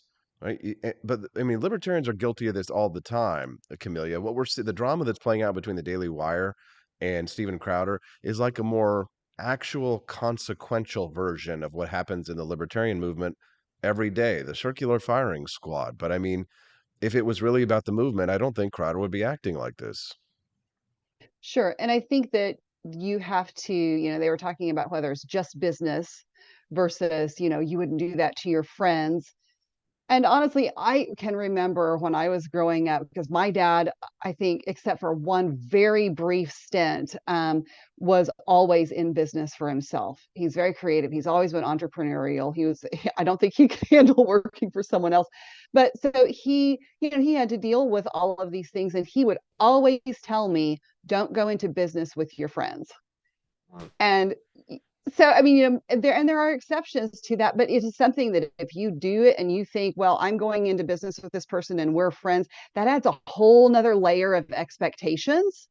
And there is a lot of risk in that. There's more risk in that than, otherwise. No, there absolutely is, and I agree with you. It's challenging, and I'll tell you that in times in the past when I've hired people that I was friends with first, it definitely burned me. It not every time. Sometimes it works, but other times it doesn't, and you get into situations or scenarios like this. I mean, Jeremy Boring and both Steven Crowder have come out and said, that they had been friends. So, I mean, I'm going to take them at face value that they were, rather than just speculate and say, well, because they did this or they did that, they weren't really friends. I'm going to say, try and take them at face value from what they're saying publicly. But I mean, of course, there are things that, we don't know about this. We only know what we know and have seen publicly. I will say, though, that I think that I don't know. You probably didn't watch Candace Owens' response to this one, and I'll tell you what she said. And you know what? I've been in Crowder's position. I'll tell you. She said that she thinks that because he's no longer with a major network, that he's scared and that he's flailing and that he's nervous about his future. I don't think he has any reason to be, but I'll tell you honestly, Camellia, in a very micro way compared to the Crowder nonsense, after I left KWOS, I was scared. I was afraid. Yeah. I didn't know what I was going to do. Because I'll tell you what, doing what I'm doing here every day and hoping that this is going to work, it's terrifying as shit. I don't know if it's going to work, to be quite honest. So there were days, before I got Lear Capital, before people were starting to before I was monetized on YouTube and I could even get super chats. This is a hell of a scary business. It's hairy. So I Right. can understand Yeah. why Crowder would feel that way, even though I don't think he has any reason to be. I just feel as if, you know, it's one thing to work for another person. It's another thing to work for yourself. It's entirely a different beast. And you know this well too, don't you? For sure. Yeah, you don't have that safety net to fall back on that your, employer provides with benefits and everything else. And there's not that reliability there. And I do think that Crowder had a valid point, when they were talking about, basketball money, or whatever, and that 50 million, however much it was, people hear that and they think, oh, that's just how much he's making, and it's not. That's into, everything with production and paying employees and all of those kinds of things. But the reality is that there was I can't remember what you called it now. It's not the contract, but the pre-contract. Term sheet, they call it. Yes. Okay. Right. And there are those things up front where it was really outrageous that how much you would get dinged for all of those things whenever you're in a field where that's highly likely. I can totally understand from a business perspective why the Daily Wire would have those kinds of caveats in there, because that hurts their income too. But I think it was definitely overboard. And you're right. I don't know why he didn't negotiate that down. Exactly. So he gets this offer. I mean, I'll tell you, I've gotten offers and they're terrible offers, and you just turn around and you offer them something else. You're supposed to change that. But he says that he's doing this to try and protect young people in the movement. And then he uses this example of like, well, if you get this young person who comes in and they've got, 500,000 subscribers or whatever, and they sign this deal, right? They're going to be, they're going to lose all this money. What kind of young person with 500,000 subscribers is going to sign that kind of a deal or not be making the kind of money that would be, that they would realize it was ludicrous to sign a deal where they would get all of this. And most people, once they get to that level, they have a lawyer go over the terms. But Crowder didn't do that. He didn't have a lawyer go over all the terms and bandy it back and forth and try and find this information. But here's my question for you, Camellia. In terms of like, being in bed with Big Con being in bed with big tech, do you think that Crowder's accusation that the Daily Wire is in bed with big tech, that Big Con is in bed with big tech, do you think that that holds any water? Or do you think that maybe it does, or maybe the Daily Wire is not that way? Or, what's your general, view of that, blanket statement? Is it just too big a statement to really qualify?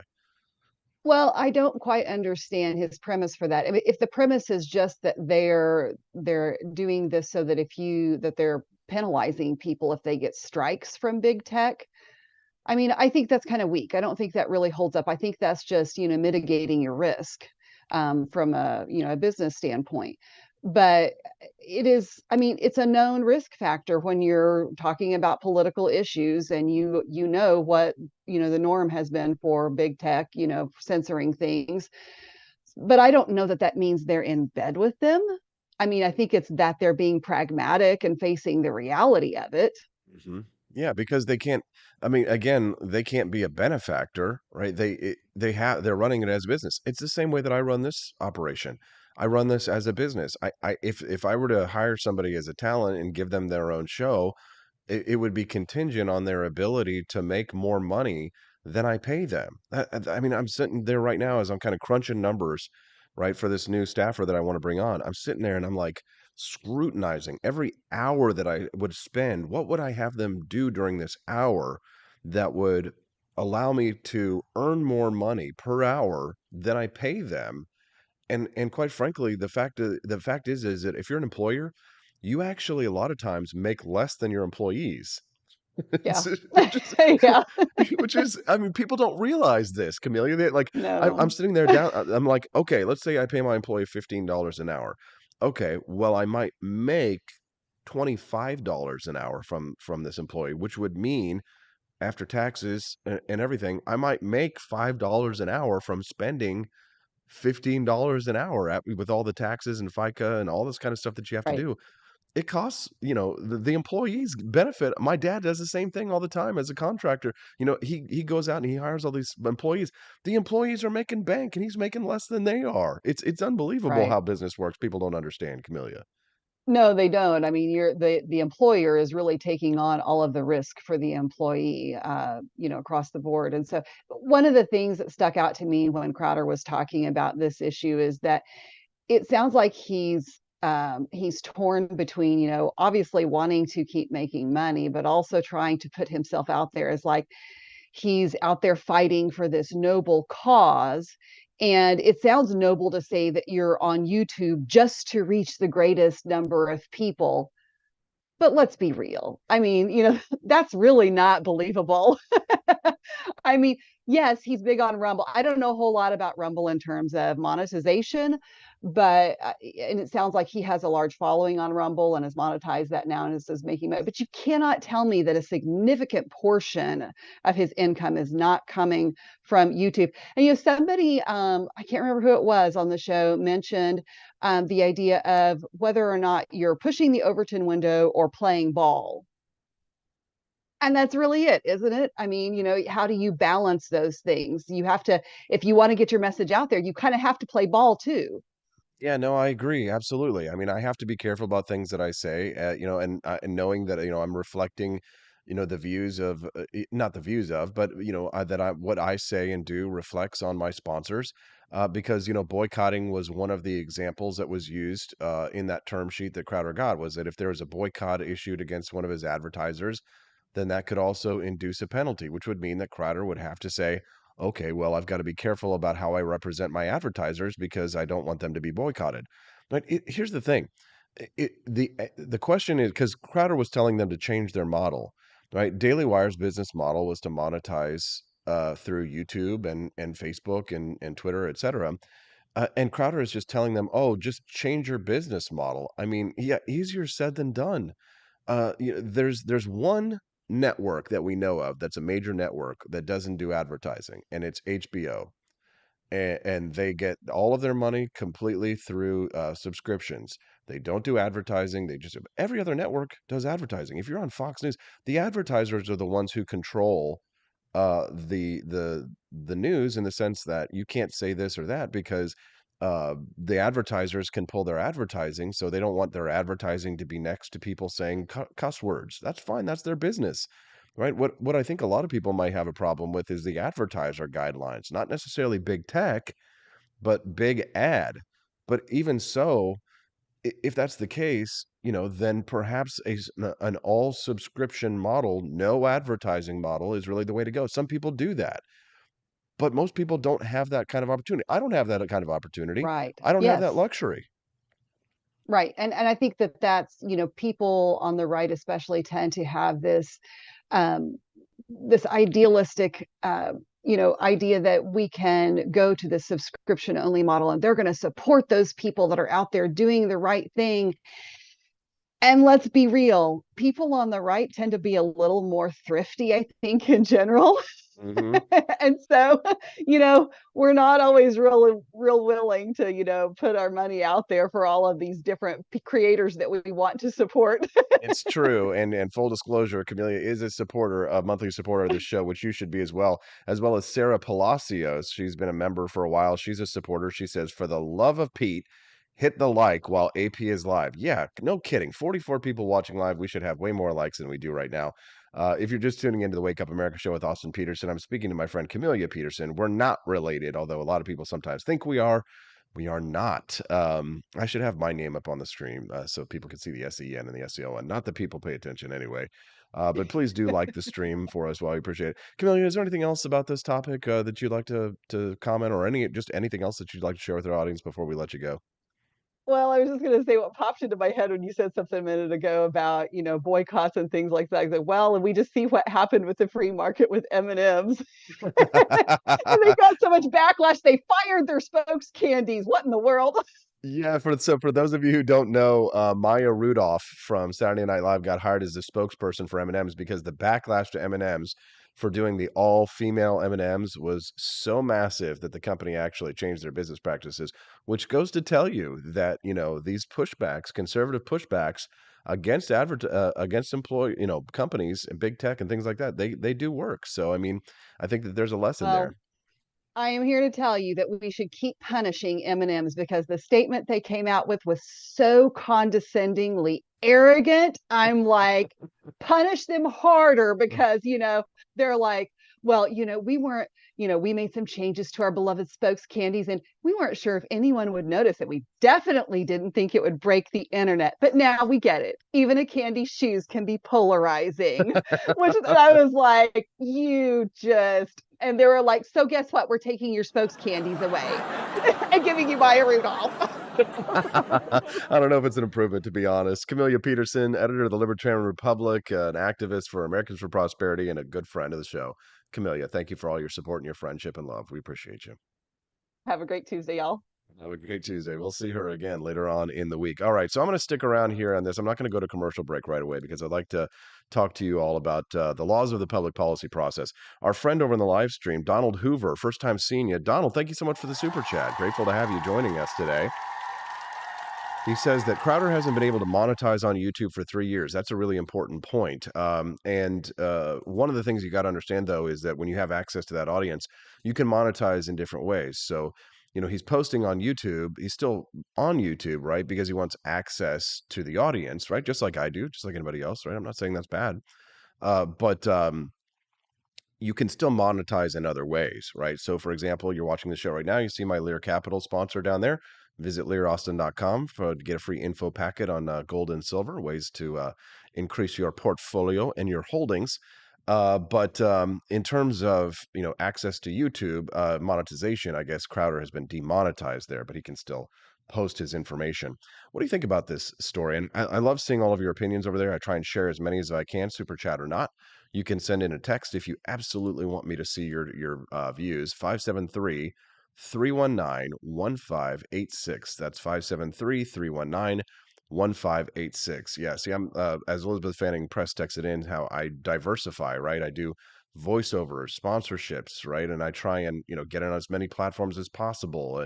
There's multiple different ways that you can subscribe to the show, and I also do giveaways and contests, and I offer discounts. So if you're a monthly member, if you give us a monthly subscription in any way, shape, or form, whether it's here on YouTube or whether it's at my website, the wakeupamericashow.com /support page, you get a 20% discount on the shop, and you get entered into the monthly prize drawings to win items from our AP for Liberty shop. So I'm doing everything that I can to try and monetize this show in different ways. I've got a merchandise shop, I've got sponsors, I've got monthly sponsors and things like that. So you can see, if anything, it kind of makes me more beholden to a larger group. If I'm not only am I beholden to my sponsors, but I'm beholden to you, and I have a responsibility to you. I'll tell you, there are times I remember I said to myself, "Oh, I work for myself. I can just take a day off if I want to." But I'll be honest, the fact that like Sarah Palacios, Chris Morrill, and Camellia and stuff like that, and people like that, you are paying a ticket sponsor. Most of you are paying a monthly sponsorship to watch this show. I don't take a day off for that reason because and why when Stephanie turns over to me in the morning and I'm waking up at 4:30 a.m. and the alarm's going off, she goes, "You poor thing." She goes, "I'm so sorry. You've got to do this." I say to myself, I'm like, wouldn't it be nice to just stay there and sleep in? And I say, no, I'm going to get up and I'm going to get out of bed and I'm going to go out there and I'm going to do this show for Virgil Edwards, for Brian Boudreau, for Amanda Henry, for all of our friends over there and Elizabeth Press and Donald Hoover, for people who aren't even like a monthly subscriber and stuff like that. I'm doing it for you because I feel a responsibility towards you. I mean, I do love this and I do enjoy myself. Like I do enjoy having these conversations with you, but I'm not just doing it for Lear Capital, right? For the gold and silver. I'm not just doing it for the money. I am doing it because I believe in the ideals of liberty and I believe in these principles. And that's why, even though I talk about things like, they're kind of shady or pop culture or tabloid, you might say, I also big brain you, right? We bring the judge on. We talk about important topics that are going to educate you, right? Robert Douglas says that he thought that Tim Pool had softball questions, didn't ask about Not Gay Jared or Sven Computer. I thought that was interesting too. Ian Fastnot says that thanks, Dr. Bob and Augie P. So it's a terrible vaccine. Should we just call it a treatment? Maybe, but I don't know if it really matters, Ian. I think that, if you want to have a semantics argument, then you're going to spend a lot of time and energy debating about something that really doesn't matter in the end. What really matters in the end is are there certain people who are benefited by the vaccine, or are there certain people who are demographics who would not be benefited from the vaccine? And as Dr. Bob explained, there are demographics, older people or people who have illnesses that would be benefited by it, right? But I mean, to say it's not like a cure like the vaccine is for polio.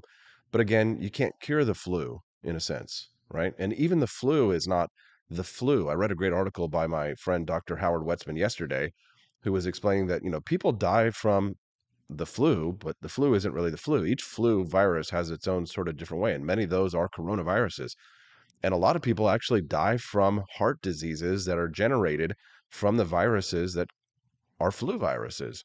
So one of the things that you have to understand about the novel coronavirus is it's not really all that novel.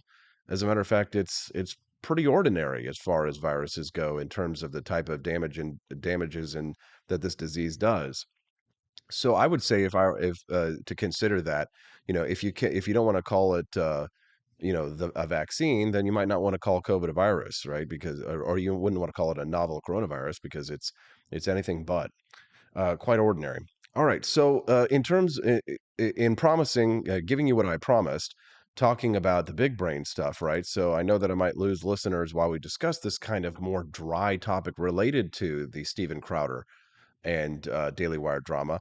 We're going to big brain it up here, and I'm going to read to you from the laws of the public policy process. Earlier, you heard me talking about this in terms of what you should not do to your friends, and I'm going to go out there and agree with Steven Crowder and Daily Wire that they are friends, or at least that they were friends. And I'm going to talk to you about the laws of the public policy process. Now, this is important to me personally because when I first got involved in the libertarian movement, and I still consider myself a member of the liberty movement, this was one of the first things that I was taught, one of the first sheets that was handed to me for how to build a cohesive movement. And I'm going to specifically go through the ones that I think are important in regards to Steven Crowder and the Daily Wire, because they're breaking these laws of the public policy process. And you shouldn't do it. If you're breaking any of these laws of the public policy process, you're making a big mistake.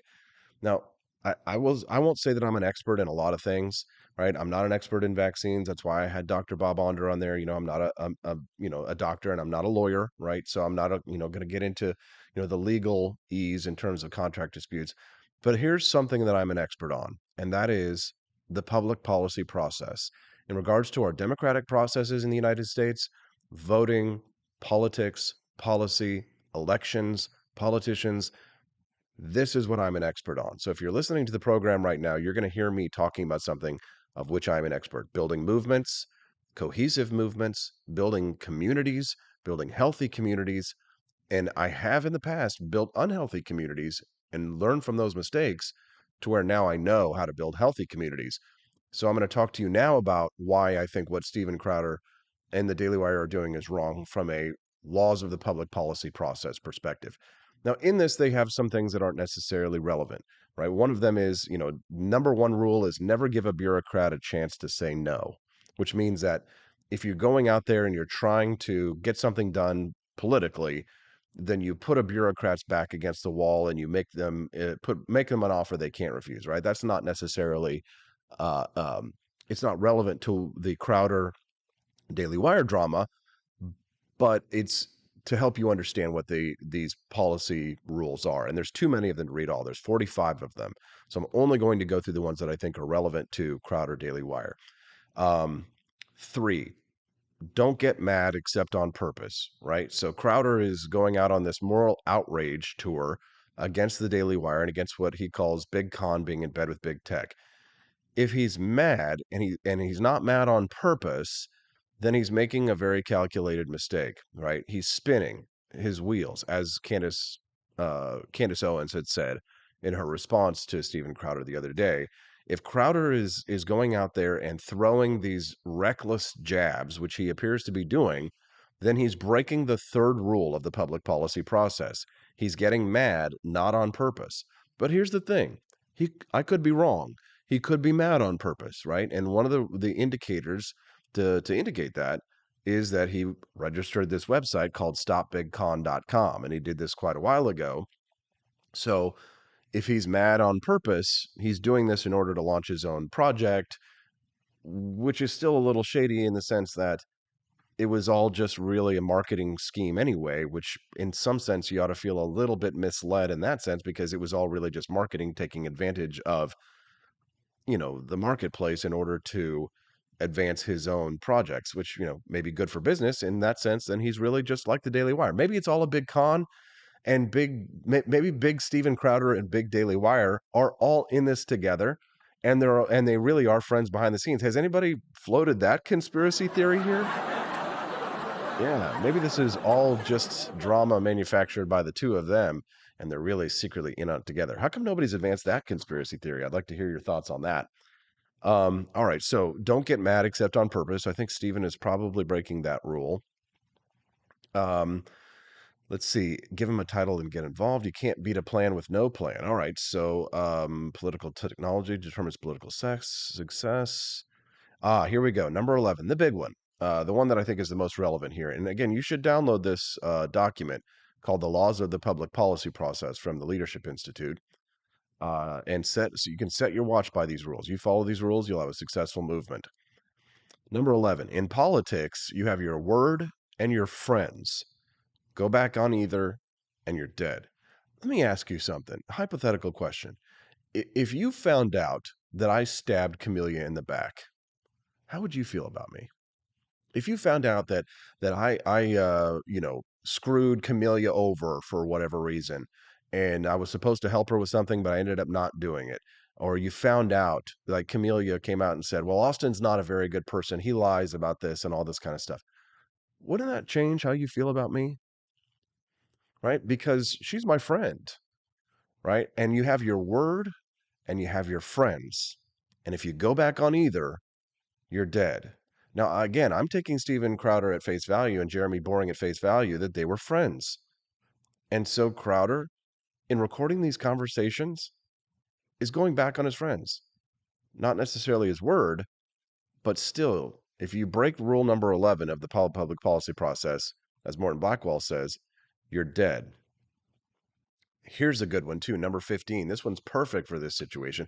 And I wish libertarians would read this and apply this. This is the reason why I think libertarianism fails as a movement is in large part because they do not follow number 15. Number 15 on this rule is an immutable rule, and it is one that libertarians break every day. And liberty will continue to fail in the United States because libertarians, as a movement, do not follow Rule 15 of the rule of the public policy process. And that is, don't treat good guys like you treat bad guys. Right? Don't treat good guys like you treat bad guys. When we go out there and we debate democratic socialists and we debate leftists, we go out there and debate communists, we rip them to shreds. We utterly destroy them, right? And then we post the highlight reel on YouTube. We shouldn't do that with our friends. Don't treat good guys like you treat bad guys. There are anarcho-capitalists out there who treat me as if I'm the second coming of Dick Cheney. As a constitutional minarchist, I'm one step removed. As a minarchist, I'm one step removed from being an anarchist. And yet I get treated for a difference of opinion here or there the same way that they treat Dick Cheney. And that is why our movement fails, because we treat good guys the same way that we treat bad guys. And that is the number one reason why liberty will fail in this country, is because we break this rule of the public policy process. Please don't stab Camellia literally or figuratively. You don't have to worry about that. You can text the show today, 573-319-1586. Christopher Hatch says you should see the circular firing squad unleashed from right libertarians on open orders to left libertarians. Oh, open borders. Yes, no, I get that as well. And let's see. I'm trying to elevate the conversation on this from just petty drama to something that we can learn something. I hope that you guys appreciate it. I think some of you do. Number 16, probably the second reason, number 2 reason why liberty fails in this country and why is relevant to the Daily Wire drama with Steven Crowder. Sorry, I can't speak today. Number 16, a well-run movement takes care of its own. A well-run movement takes care of its own, which would mean that I think that Jeremy Boring, the Daily Wire, probably shouldn't have offered such an egregious term to Steven Crowder. Probably should have been a little bit more generous, not necessarily. But again, here's the thing.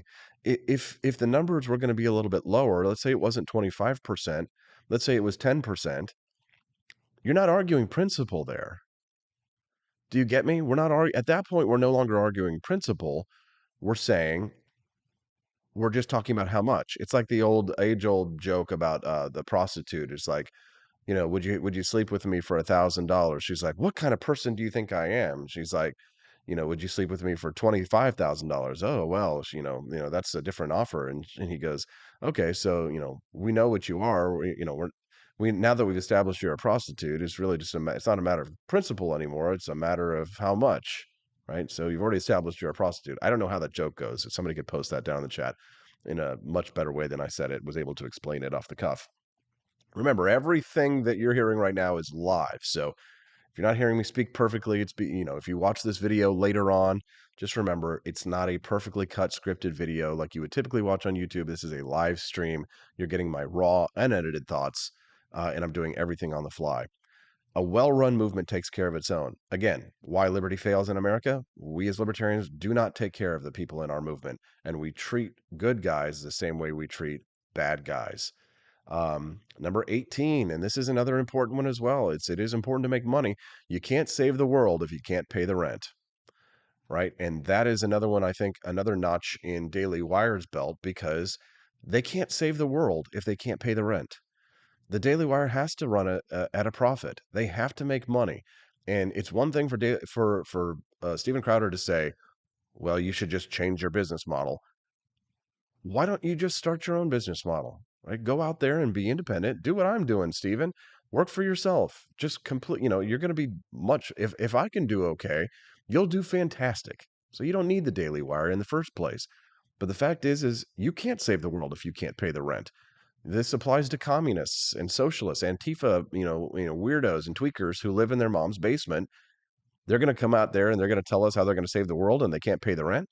Right? If you can't prove that you can run a viable, sustainable business model, at least, on your own, how are you going to turn around and tell us that you're trying to save the movement? Right? You can't listen to somebody if they can't even pay their bills. Right? Right. Number 21. And here again, very relevant. If you're just tuning in and you're wondering what the hell is Austin talking about, I'm reading from the Laws of the Public Policy Process here. You're no true libertarian, says Brian Boudreau. Yes. I'm talking about the Laws of the Public Policy Process. Hey, welcome to the Cantina crew. Somebody who just joined. I'm not sure who joined us, but thank you very much. It didn't say who it was. At least I missed it. If you saw who it was, or if you're the person who joined the Cantina crew, please let us know. I'd love introduce yourself. I'd love to know who you are because I like to know who my subscribers are, and I like to have a personal relationship with you all to be grateful and to you guys get Christmas cards too, by the way. So I'd like to be able to know who you are so I can make sure you get the Christmas cards this year. But here's another one. Number 21, very relevant to the Steven Crowder versus Daily Wire drama. An ounce of loyalty is worth a pound of cleverness. An ounce of loyalty is worth a pound of cleverness. Consider that, right? Steven Crowder is very clever. He's a very talented comedian. I'm not, saying anything about his talent here at all today. But an ounce of loyalty is worth a pound of cleverness. Loyalty is very rare things. There's a joke in politics. If you want a friend in politics, get a dog. But I have friends that I've had in politics since the very beginning. From the days of RonPaul2008.com, I have friends that go all the way back. Avery Knapp, Jubair Ahmed. I could go back and list, Evan Isaac. Oh, I saw just came and visited me the other day. First time I'd seen him in years since New York City Ron Paul Tea Party Club 2008. He and I helped start the Ron Paul Club in New York City back in 2008.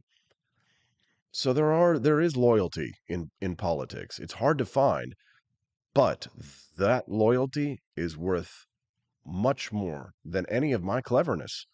Because that loyalty, the friendships and relationships that we build in advocating for a cause, in fighting for liberty, the friendships that we build along the way are more valuable than any of the cleverness that's advanced by people like, Eric July, extremely clever person, right? But loyalty is more valuable than all of his cleverness. Loyalty is more valuable than the cleverness that's comes out of Spike Cohen. He's Dave Smith. Loyalty to one another will get us farther than all of the cleverness that we have combined. Can you imagine how much liberty in this country might be advanced if Eric July and Dave Smith and Spike Cohen and Austin Peterson and, name your favorite libertarian person, Tower Gang or what have you. Imagine if there was a team up and we all worked together on something. What if Eric July and Austin Peterson and Dave Smith and Spike Cohen, what if we did a national tour and did a big speaking circuit together? And we had debates and we had discussions and we had public speaking engagements and things like that. Can you imagine? An ounce of loyalty worth a pound of cleverness. Apply that to the Crowder drama, right? Think about that. These are the laws of the public policy process, and I am sharing them to you from the Leadership Institute website. And if you notice, I care about ideas more than I care about money. I haven't gone to a commercial break yet. And I think I'll continue along without this commercial break. I love seeing the subscribers there. You can see the little spaceman that pops up down there on the screen whenever we get somebody that subscribes to the channel. We appreciate that. You can text the show at 573-319-1586. We love to hear from you and your thoughts. You can text them in if you want to make sure you have them read. I appreciate Elizabeth Fanning Press doing that. You can also send us a super chat over in the live stream to help support the show or become a monthly subscriber to the channel to help us grow. We appreciate that very much. All right, laws of the public policy process, right? Trying to advance you and give you a little bit of big brain stuff. Actions have consequences. That's a very important one. And I think that there will definitely be consequences in this Crowder drama. And what people are like, oh, well, what does this all matter? It doesn't affect your life. Well, if you're a member of the movement, right, the liberty movement is tangentially related to the conservative movement. Not all conservatives have libertarian leanings. Some of them do. And so therefore we are tangentially related to conservatism. But what happens there matters to the liberty movement, mostly because they tend to move and shake a little bit more than we do, and they tend to follow these rules more than we do. Number 20, a stable movement requires a healthy, reciprocal IOU flow among its participants. Don't keep a careful tally. So what that means is that you're supposed to do favors for other people and not necessarily expect something in return, right? There have been times when I have done favors for people over the years and I get nothing in return. There are times when I do favors for people and I get something amazing in return, right? I do favors for my friends all of the time. People ask me for favors. Sometimes I have to ask for favors. I remember Camellia, actually, get this, when I first moved here to Jefferson City a few years ago, Camellia actually helped me move. Ryan Estes, my friend here, helped me move. I needed help. I needed an extra pair of hands. Camellia pitched in and helped me move my gear from Kansas City to Jefferson City. Um, I owe you, Camellia, right? So, but we don't keep a careful tally between each other, right? If I see an opportunity for Camellia, I'm going to pass it along her way. If she sees an opportunity for me, she's going to pass along my way, and we don't keep a careful tally. And that is an important part of a healthy movement, a stable movement. Healthy reciprocal IOUs don't keep a careful tally. That's an important one. Actions have consequences. That's one. Another one, I should have learned this in my younger days, I think, is remember it's a long ball game, meaning that, save your energy, be prepared for a long fight. Not everything's going to happen immediately. You're not going to get answers to things all night. I'm reading from the laws of the public policy process because I think it really applies to this battle between Steven Crowder and the Daily Wire. And sometimes you got to go back to basics, and that's what we're doing right now. Number 32. I think this is one Camellia definitely would say Austin is good on, because she would confirm this. Maybe I'm wrong. A prompt, generous letter of thanks, and she's good at this too, can seal a commitment which otherwise might disappear when the going gets rough. So, as I won't say that this is an ulterior motive, but I mean, I send out thank you cards. We send out Christmas cards for a reason, right? You're a supporter of mine. You're a monthly supporter. You gave us money throughout the year. You helped me and my wife survive, and you helped me grow this business. You helped me grow this show. You're getting a thank you card at the end of the year, right? If you buy a Thomas Jefferson Buddha from the AP for Liberty shop, you get a little card with that, right? You get a thank you because you're helping us to grow our business. Number 32 of the 32nd law of the law of public policy process, a prompt, generous letter of thanks can seal a commitment which otherwise might disappear when the going gets rough. I mean, consider this. We're in a recession right now, and there are people like Sarah Palacios and Camellia Peterson and others who are making a generous monthly donation. I mean, you got to understand, it's not easy for people to give $17.76 a month. That's a lot of money in a year. Maybe I shouldn't say that because people cancel their subscriptions. But when the going gets tough and people are still supporting you the way that they're doing right now, I mean, imagine how different it would be if the economy was really booming right now. God, we'd be really killing it, and then I wouldn't have to worry about it. But times are hard right now. Times are tough.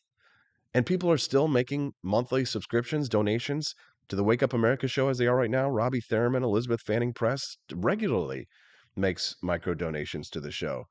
You guys, purchasing stuff from the AP for Liberty shop, don't think that I don't appreciate it. I do. I deeply appreciate it.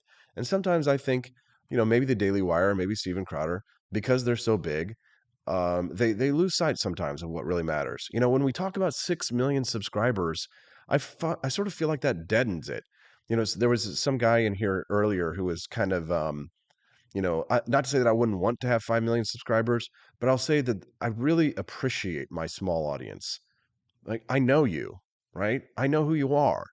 I mean, not at an intimate personal level in some ways, but like we get to know each other more, right? We have a relationship. And I'll tell you, advertisers and sponsors, like Lear Capital, they invest in little shows like this because they know that the relationships that people like you and I have together are valuable.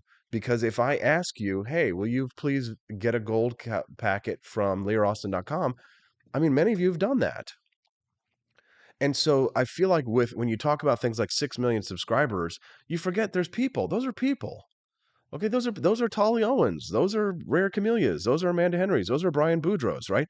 Think if there were, there's 6 million Rare Camellias, right? No, there's only one Rare Camellia. 1 in a million.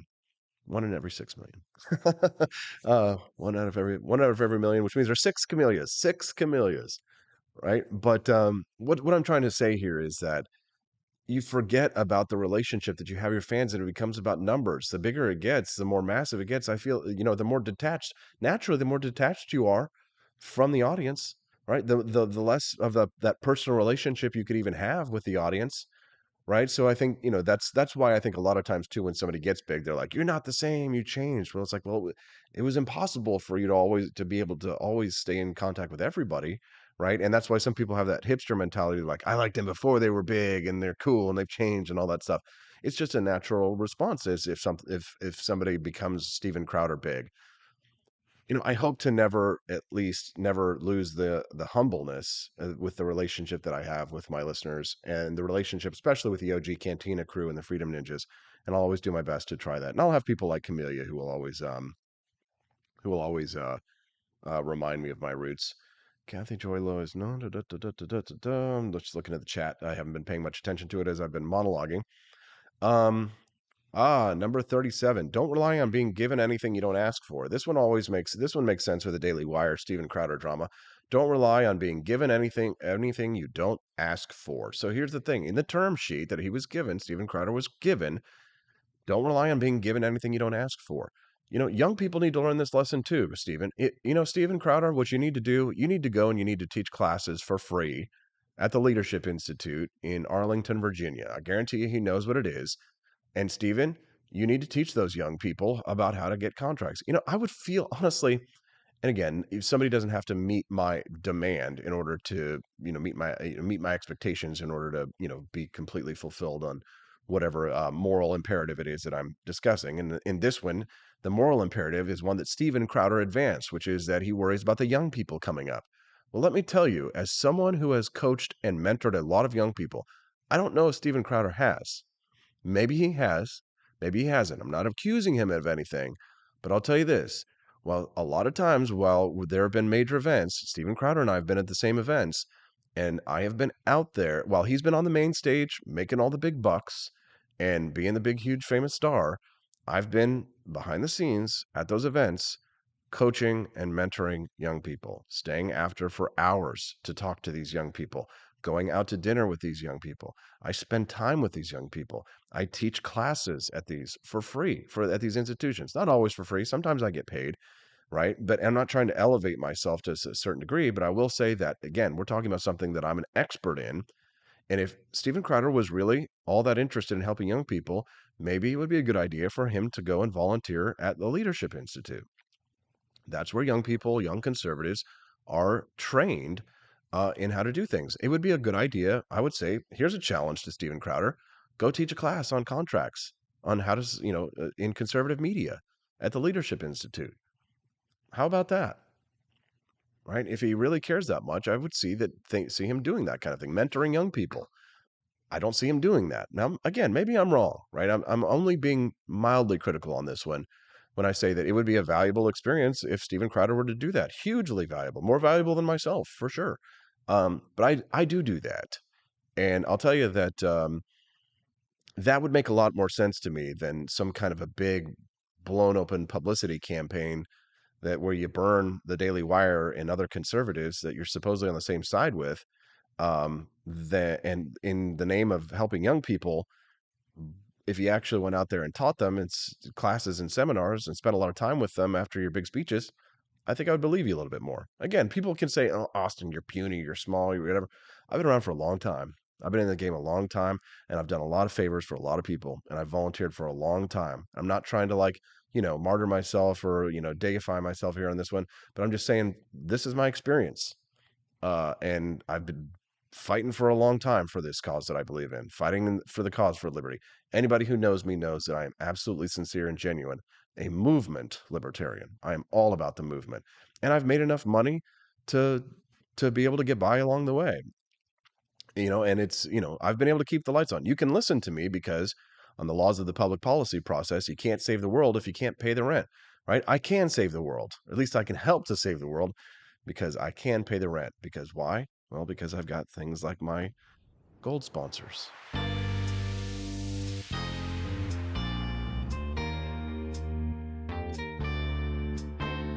If you love me, you'll do me a favor. One little thing. Totally free. You'll visit learaustin.com and get yourself a gold and silver packet. Yes, this is what it's all about, right? It's a big con. Well, I'm not in big con. I'm in big lib. Big liberty. How about that? And we love gold. right? Isn't it interesting how this relationship works, right? I give you content.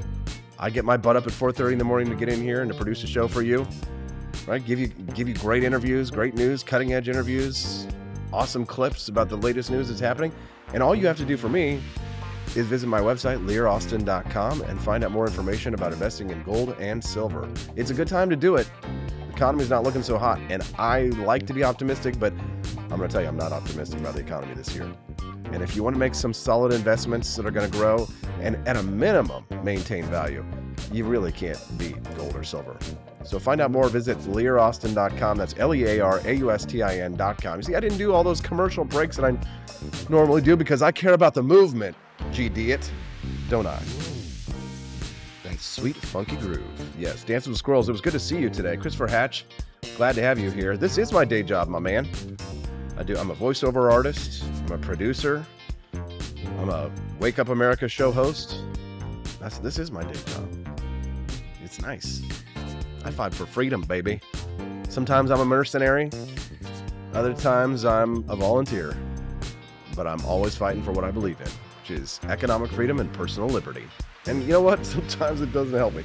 Other times it does. Visit learaustin.com. All right, we got to go. I appreciate y'all very much. Hey, by the way, real quick, just so you know, I listened to you. I know some people have been complaining about the audio quality between like the commercials, where the commercials get really loud, you know, and then I'm really quiet, and then you've got to switch the commercials and me up and down in volume. Well, guess what? So I have hired a mercenary today. I've got a, what do you call him? An audio engineer coming in today and here in about an hour. And he is going to help me engineer the audio to help produce the content a little bit better for you, so you don't have to worry about that up and down on the audio. So that's that. Thanks for joining us on the show today. Hope you enjoy it. Don't forget, visit learaustin.com. That's LEARAUSTIN.com. Get that free gold packet there. Help support the show. And we'll see you tomorrow. Tolly Owens, Brian Boudreau, Matt Unruh, Rare Camellia, Quest Fanning. Did I say Tolly Owens? Well, I just did. Amanda, Christopher Hatch, and all of our friends over on the live stream. Glad to have you here today. Good day today. See you tomorrow on the Wake Up America Show at wakeupAmericaShow.com.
I like shooting things, but whenever I can't shoot something, I like to cut things. My life isn't all about shooting and stabbing and cutting, though. Sometimes I have to do actual work, but when I work, I still like to have fun.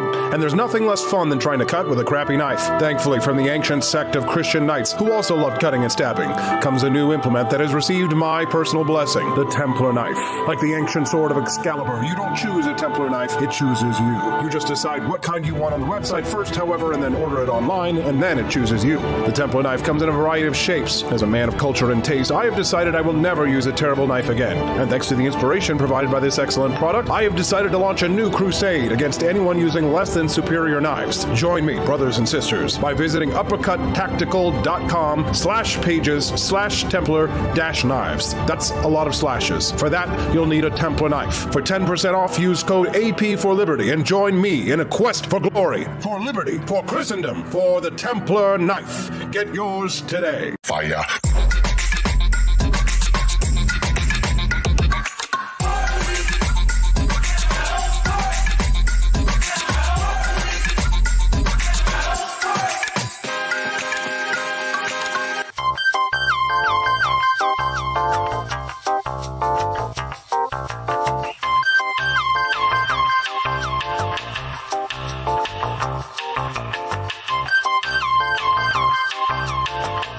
Hello, this is Barack Obama, and let me tell you why Austin Peterson stinks, and you should never pay attention to anything that he has to say.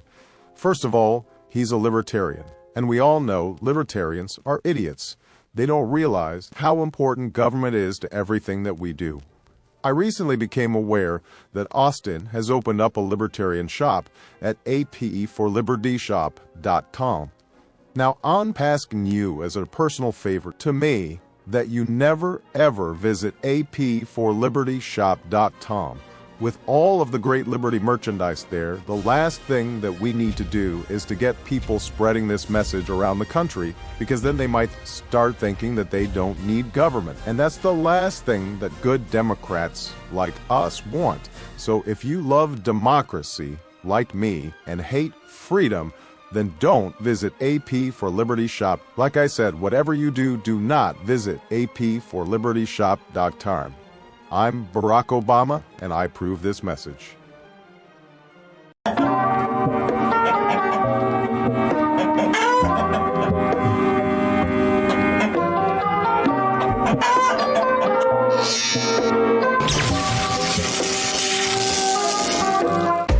Want an engaging website to boost your business? You're just a click away from 5-star Fiverr talent. Hundreds of freelancer skills like web design. Head to Fiverr.com today and get something started.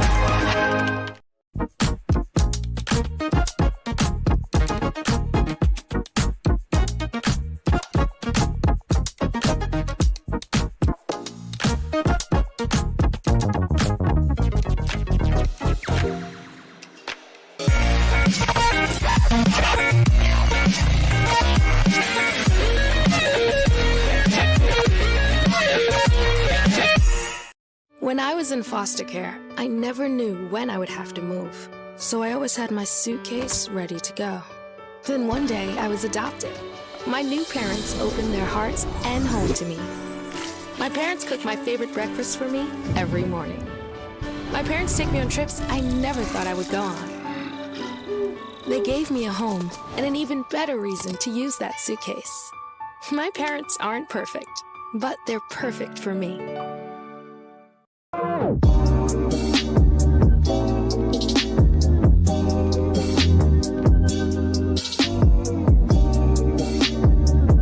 I would remind you that extremism in the defense of liberty is no vice. It is better to settle these matters in the courts than on the streets, and new laws are needed at every level. But law alone cannot make men see right.